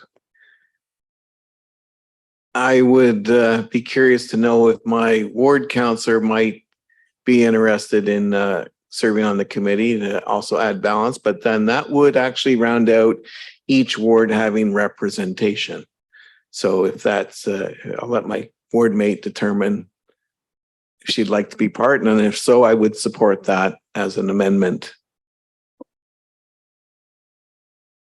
First of all, let's get this amendment dealt with, okay? Oh yeah, it's friendly, okay, got it. Sorry. All right, are you moving that as an amendment? Only with the support of my ward mate. All right, so you're moving the Councillor Samuel be added, and Councillor Samuel, you're seconding that. All right. Yeah. Councillor McCurry, is that friendly? Absolutely. All right. I assume Councillor Van Tilburg and Councillor Samuel, you're content with that? All right, so we now have representatives from every ward and the mayor ex officio. So any discussion before I call the vote? Oh, Councillor Sluss, you've had your hand up. I did, Mr. Mayor, and I have some concerns. I think it would be very intimidating for a group, ownership group of one of these major sports teams coming into a room with the potential for 6 members of council to be sitting there. I think it's very intimidating, and I think it would be counterproductive. If we want to balance this out, I'm quite happy to step aside and let someone take my place, but I just don't think a committee of that size is appropriate for what we're trying to do, or what I think should be done. So if others want to be on it, good for them. I'm happy to step aside if that's the wish. If council wants a committee of 6, I think that's wrong. But I'll gladly remove myself and make it down to a committee of 5. So if it's 6, it's being endorsed. Please make it 5, and please remove my name. Thank you. Okay, Councillor Hunt. So I just want to speak to the act. So now we've got a resolution before us that's been amended twice. So we've got Friendly.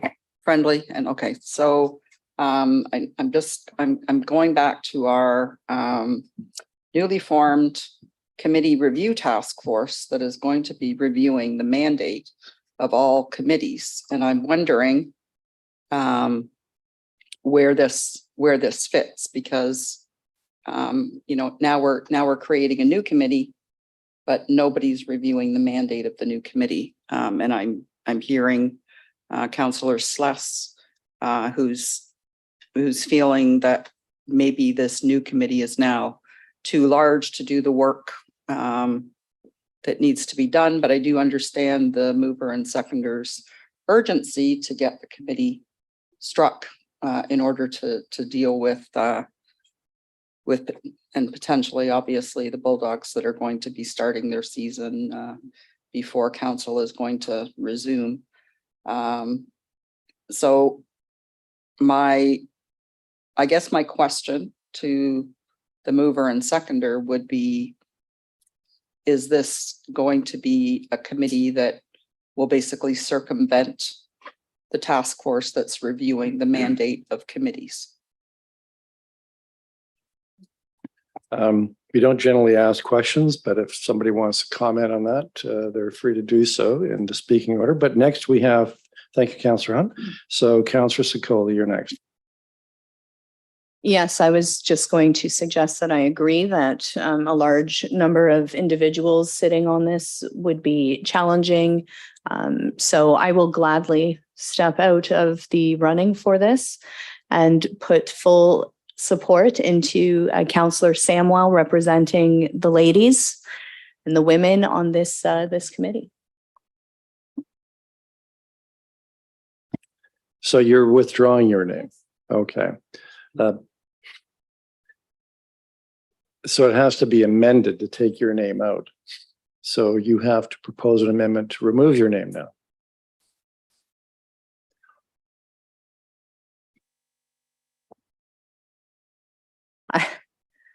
Did we vote? Okay. I would like to put amendment to remove my name then. Is there a seconder for that? Second by Councillor Sullivan. Any discussion? Friendly? All right. So you can speak to this after we deal with this. So do you want to speak to this amendment, which is Councillor Sikoli? Okay. All right. Let's have the vote then on whether Councillor Sikoli is to be removed. Point of order, Mr. Mayor. Yes, Councillor Slack. Sorry, I had my hand up. I guess you didn't see it. Yeah, sorry. I would like to add my name to the removal as well with Councillor Sikoli and take it down to the 3, which I think is correct. All right. So were you willing to, let's deal with these one at a time. All right. So we got, I'll take one from you after we deal with this. Okay.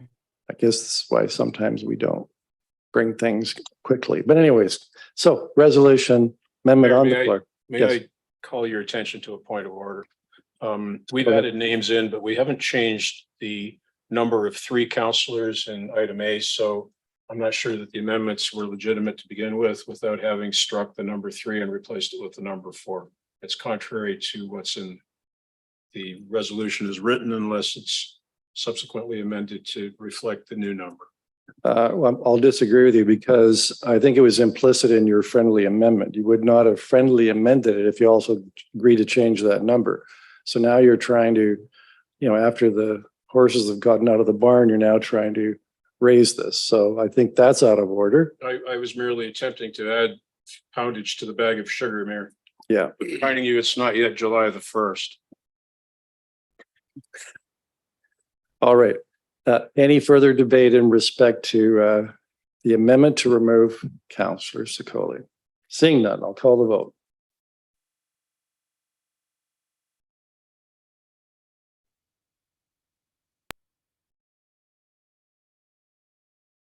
The amendment to remove Councillor Sikoli carries on a recorded vote of 10-1. Members of the committee, members of council voting in favor as follows: Councillors Sullivan, Sless, Carpenter, Van Tilburg, Samwell, Hunt, Marn, Caputo, Sikoli, Mayor Davis. Members opposed, Councillor McCreary.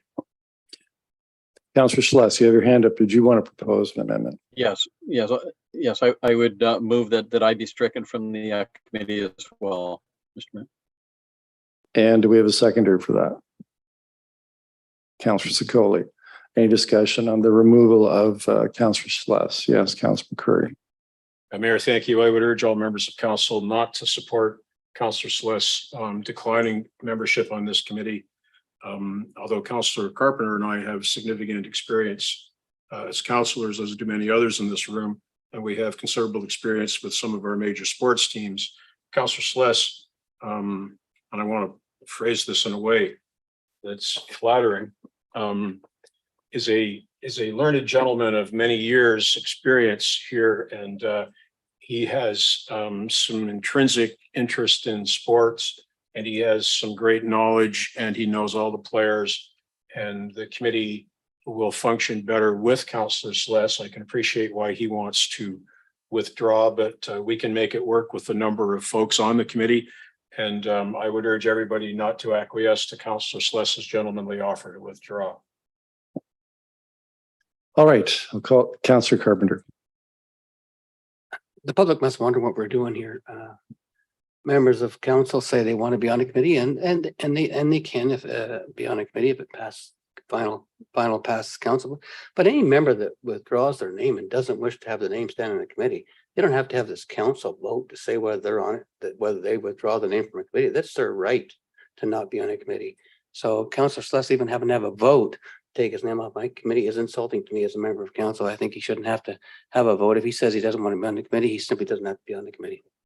All right, I'll take the vote now.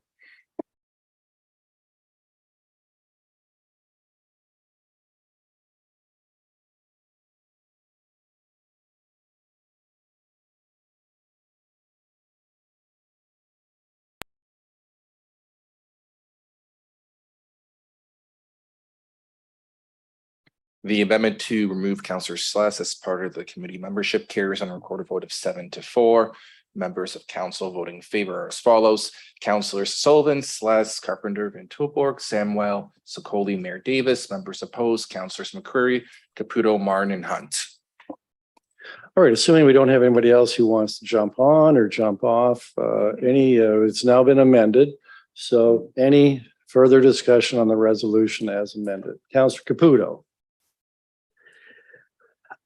I liked it when it stood at 3. I wholeheartedly agree with Counselor Sluss when he talked about having too many people on this committee. I think there's going to be meetings held with teams that might bring 1 to 2 people, and they're going to be sitting amongst a group of 5 or 6. And it's 3 people. So if that's the case, that's where I want it to stay. So, and I was hoping that Counselor Sluss would stay on the committee. Seeing no further debate, I'll call the vote on the resolution as amended.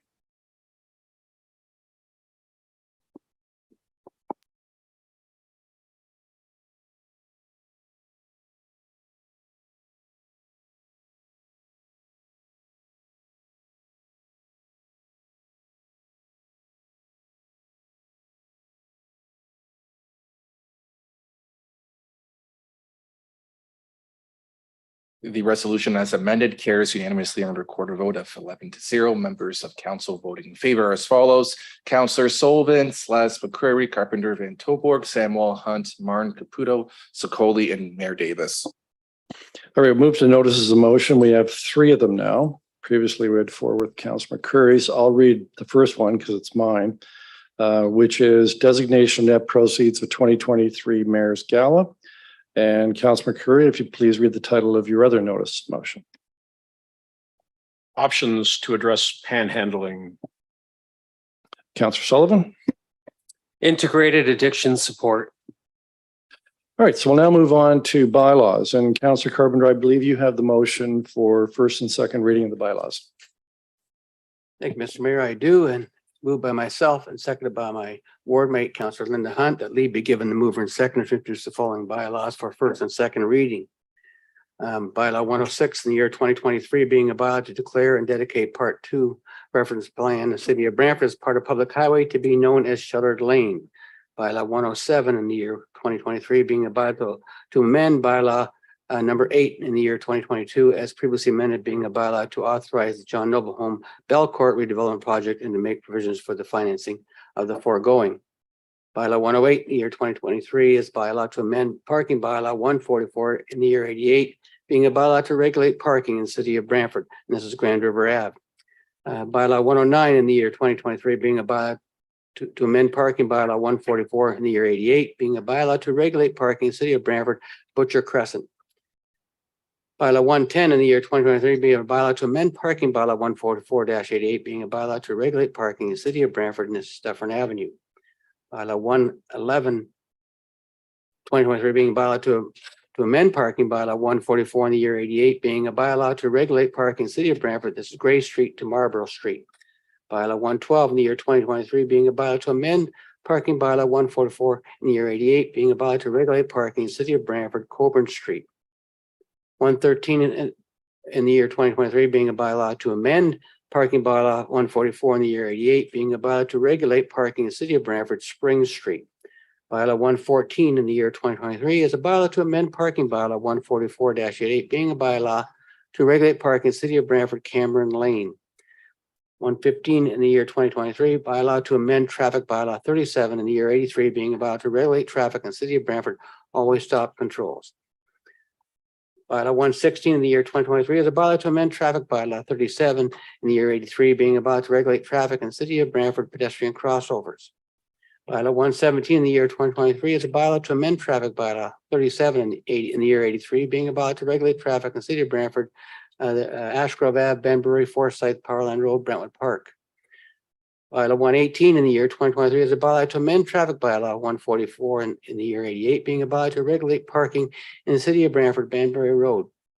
Bylaw 119 in the year 2023 is a bylaw to amend chapter 465 of the city of Brantford Municipal Code, Community Hall Planning Administration. Bylaw 120 in the year 2020 is a bylaw to amend chapter 15 of the Brantford Municipal Code, Community Hall Administration. I think we just did that one. 121 is a bylaw to amend bylaw 70 in the year 2010, being a bylaw to adopt various city of Brantford policies, delegations of authority. Bylaw 122 in the year 2023 is a bylaw to amend bylaw 70 in the year 2010, being a bylaw to adopt various city of Brantford policies by adding planning 006 minor zoning amendments. 123 has been struck out. 124-23 is a bylaw to amend bylaw 70 in the year 2010, being a bylaw to adopt various city of Brantford policies by amending corporate policy 49 proclamations and flag raisings. Bylaw 125 in the year 2023 is a bylaw to amend traffic bylaw 37 in the year 83, being a bylaw to regulate traffic in the city of Brantford through highway schedule, traffic control, designated bicycle lanes. Bylaw 126 in the year 2023, being a bylaw to amend traffic for bylaw 144 in the year 88, being a bylaw to regulate parking in the city of Brantford, parking permit anytime. Bylaw 127-23 is a bylaw to amend traffic bylaw 144-88, being a bylaw to regulate parking in the city of Brantford, parking permit anytime. Bylaw 128 in the year 2020 is a bylaw to amend bylaw number 160 in the year 90, being a bylaw to regulate the use of lands and the location and the use of buildings and structures in the city of Brantford. Bylaw 129 in the year 2023 is a bylaw of the city of Brantford to relieve certain parts of lots of blocks from the provisions of section 50-5 of the Planning Act. Bylaw 130 in the year 2023 is a bylaw of the city of Brantford to relieve certain parts of blocks and provisions of section 50-5 of the Planning Act. Bylaw 131 in the year 2023 is a bylaw to amend bylaw number 160-90, being a bylaw to regulate the use of lands and the location of the use of buildings and structures in the city of Brantford. Bylaw 132 in the year 2023 is a bylaw to declare and dedicate Block 10 registered plan of city of Brantford being all as a part of public highway to be known as Coburn Street West. Bylaw 133 in the year 2023 is a bylaw to authorize the execution of agreements individually dated listed as Schedule A attached hereto in the bylaws. And that's the agreement between the corporate city of Brantford and intact public entities regarding single source procurement. Bylaw 134 in the year 2023 is a bylaw to confirm the proceedings of council of the corporate city of Brantford with respect to meetings held on this date, June 27, 2023. Thank you, Mr. Mayor. Thank you. Does anybody want any of the bylaws separated for voting purposes? Councilor Martin. Yeah, a question through the staff first. Is there a bylaw regarding the always stop for Rowanwood and Cumberland? Through you, Mayor Davis. No, not in this package. We'll be bringing that in probably next month. Okay, thank you. I don't have anything to separate then. All right, anyone else want anything separated for discussion purposes? Not seeing any requests, so I'll call the vote on first and second reading.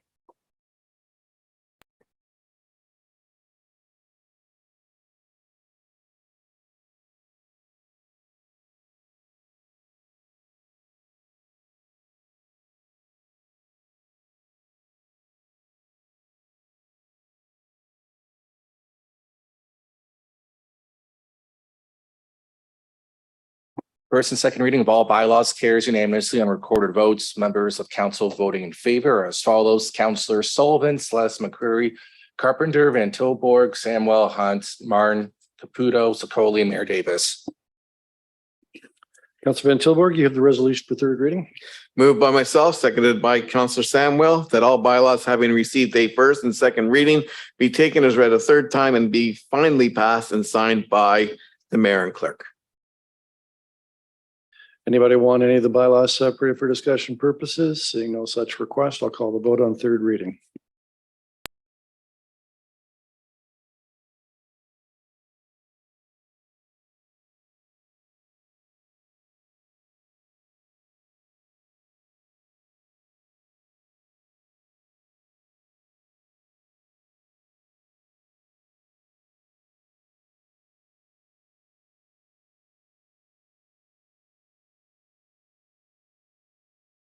I'm voting yes, Mr. Clerk. It's not coming up. The third and final reading of all bylaws carries unanimously on recorded votes. Members of council voting in favor are as follows: Councillor Sullivan, Celeste McCreary, Carpenter, Van Tilburg, Samwell, Hunt, Martin, Caputo, Sokoli, and Mayor Davis. All right, I'll now sign the bylaws. In the meantime, we'll do ward announcements. And I'll go to you, Councillor Van Tilburg. Carry on. Councillor Samwell. So I just have something small that I wanted to mention. We had a fantastic meeting held in the ward on June 20th in regards to the Fresco Plaza. And what was fantastic about it was the amount of citizens that showed up to share their thoughts about that specific development. So I just wanted to say that we don't often get to thank the citizens for coming out. And I wanted to really make sure that we know, or that they know how much that was appreciated. And the next time I'll make sure there's a bigger room. And I just wanted to say, see you all at the wonderful celebration for Canada Day on July 1st in Alliance Park. Councillor Carpenter. I was going to raise that too. The Canada Day celebrations in Lions Park. 10 o'clock is my favorite part of the ceremony in Canada Day, where we welcome new citizens as new Canadians to our country. It's really wonderful to watch and see how proud people are to become Canadians and a part of our country. And you can't help yourself but feel a proud Canadian of our country. And our staff have done a terrific job putting together a great Canada Day celebrations. With Kim Mitchell there. Some of us older fellows would remember them as Max Webster, but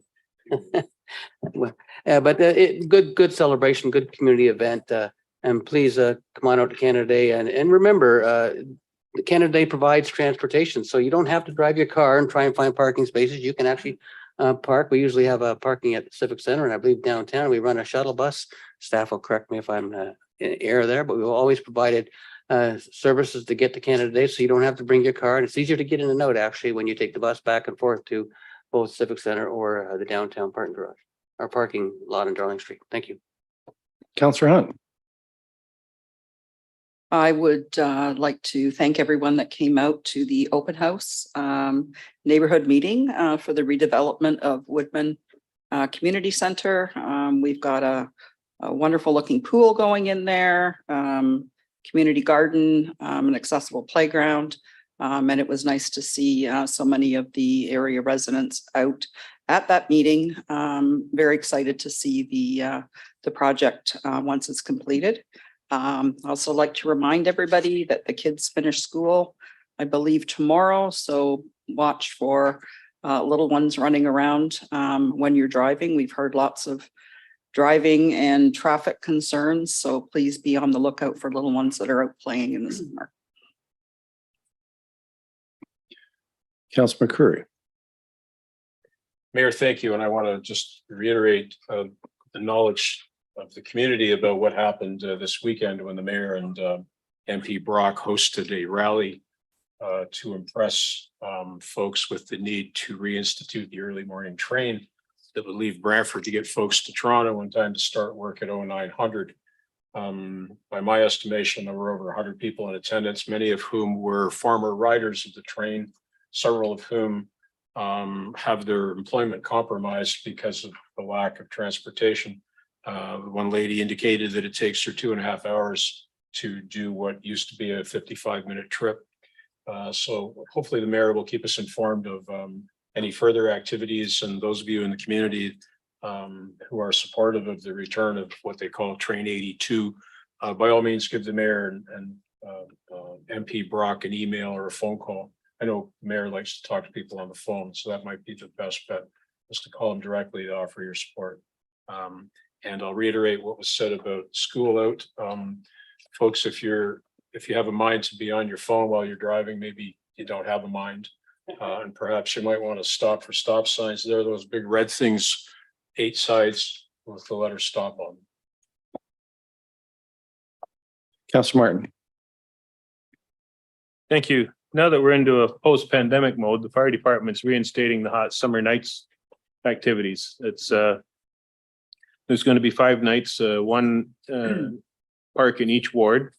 The Ward 3 one will be in Prince Charles Park on July 11th. And they usually set up an aerial so that they can spray water for the kids to cool off.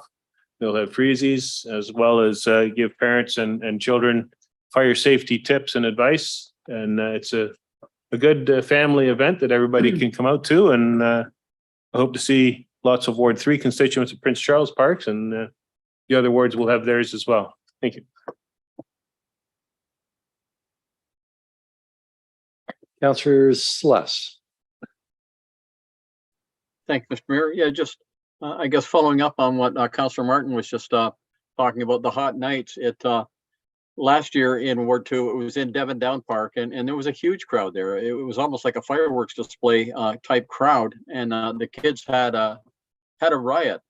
So this year it's going to be at Homedale Park. So hopefully they'll be well advertised, and I'd encourage the folks to go out because it's a great time for the kids, and there's some fire safety involved as well, and they have an opportunity to talk to the young ones and teach them about fire safety. So it's a good thing to attend, and it's a perfect summer event. And I too would encourage everybody to go to Canada Day. It's our nation's birthday, and hopefully we can pack the park. Thanks, Mr. Mayor. Councillor Caputo. Thank you. So also very excited about the villages. Great to see that event is back again, post-pandemic. And very excited that there are numerous villages that are actually in the ward this year, which is fantastic. So that's exciting for all the residents. Brantford Station Neighborhood Committee is having a movie in the park at Robert Moore Park. They'll have games, entertainment, food. That's going to be July the 12th. The Homedale Neighborhood Association is having a movie night on September the 8th, and they're having a porch party on July the 9th. Cushions have been completed on Aver Road. Only thing left there is the islands at the end at Hardy Road. And speaking to the residents there, it's been a huge impact on keeping traffic and speeding at a minimum. So I just want to shout out to Councillor Carpenter, who actually impressed me there when he talked about the Max Webster for Kent Mitchell. Although tonight kind of felt a little universal juvenile. But I guess we'll go for soda because you are a wild party. Councillor Sullivan. Thank you, Mayor Davis. I just like to bring in, like Councillor Martin had mentioned about the hot summer nights this year for Ward 1. It'll be on July 4th at 6 o'clock at Princess Anne Park. And we all know that I was advocating for splash pads for Princess Anne Park. So this is one step closer, I guess, as a trial run. Thank you. Councillor Sikoli. Yes, last but not least, I'm sure. I just want to make sure that all the residents of Ward 1 in the Shellard Lane neighborhood area are aware that there is a neighborhood meeting to review some proposed traffic calming solutions for the area. And that is taking place on tomorrow, Wednesday, right here at City Hall. There's also Zoom options. So have a look online on my social media accounts. You'll see the link there to register. Happy Canada Day to everybody. I hope to see everyone out in Ward 1 at Lions Park. July 9th, we do have, it's the Brantford Firefighters Day with the Red Sox. So make sure you grab your tickets, come out, watch the Red Sox, and hang out with a bunch of firefighters. And, you know, Godspeed to all the mothers and fathers whose kids are coming home for the summer. And I'm thinking of you. Enjoy not making lunches. And if you ever need to chat, give me a call. Thanks, guys. Yeah, I'd like to make two announcements following on Councilor McCreary. We had a great protest rally. And if Via Rail does not relent quickly, Larry Brock and I will be traveling to Montreal in August to go and talk to the president of Via Rail, see what we can do. Also, people may be aware that the provincial government, through a regulatory change, are extending the strong mayor powers to 26 cities in Ontario, basically those who are 100,000 or greater in population and whose councils and mayors endorse the housing goals of the province. So you'll be seeing a Let's Talk Brantford campaign through the month of July, where I'll be soliciting input from the public. We'll also be soliciting input from councillors as to what they think of these powers and what they think I should do with these powers that are coming down to me on next week. In the meantime, it'll be business as usual. And likely in August or September, I'll be making some decisions and will advise the public and the community at large what I intend to do with the legislation that is coming into effect July 1st. And with that, I'd also like to confirm we're taking a break in July. The next meeting will be Committee of the Whole Operations. I believe it's on August the 7th. I got that correct? 8th. August the 8th. And then, of course, we'll be back into a full cycle in August. I want to wish everybody a very safe July and enjoy your members of council, enjoy your July break. With that, this meeting's at an end.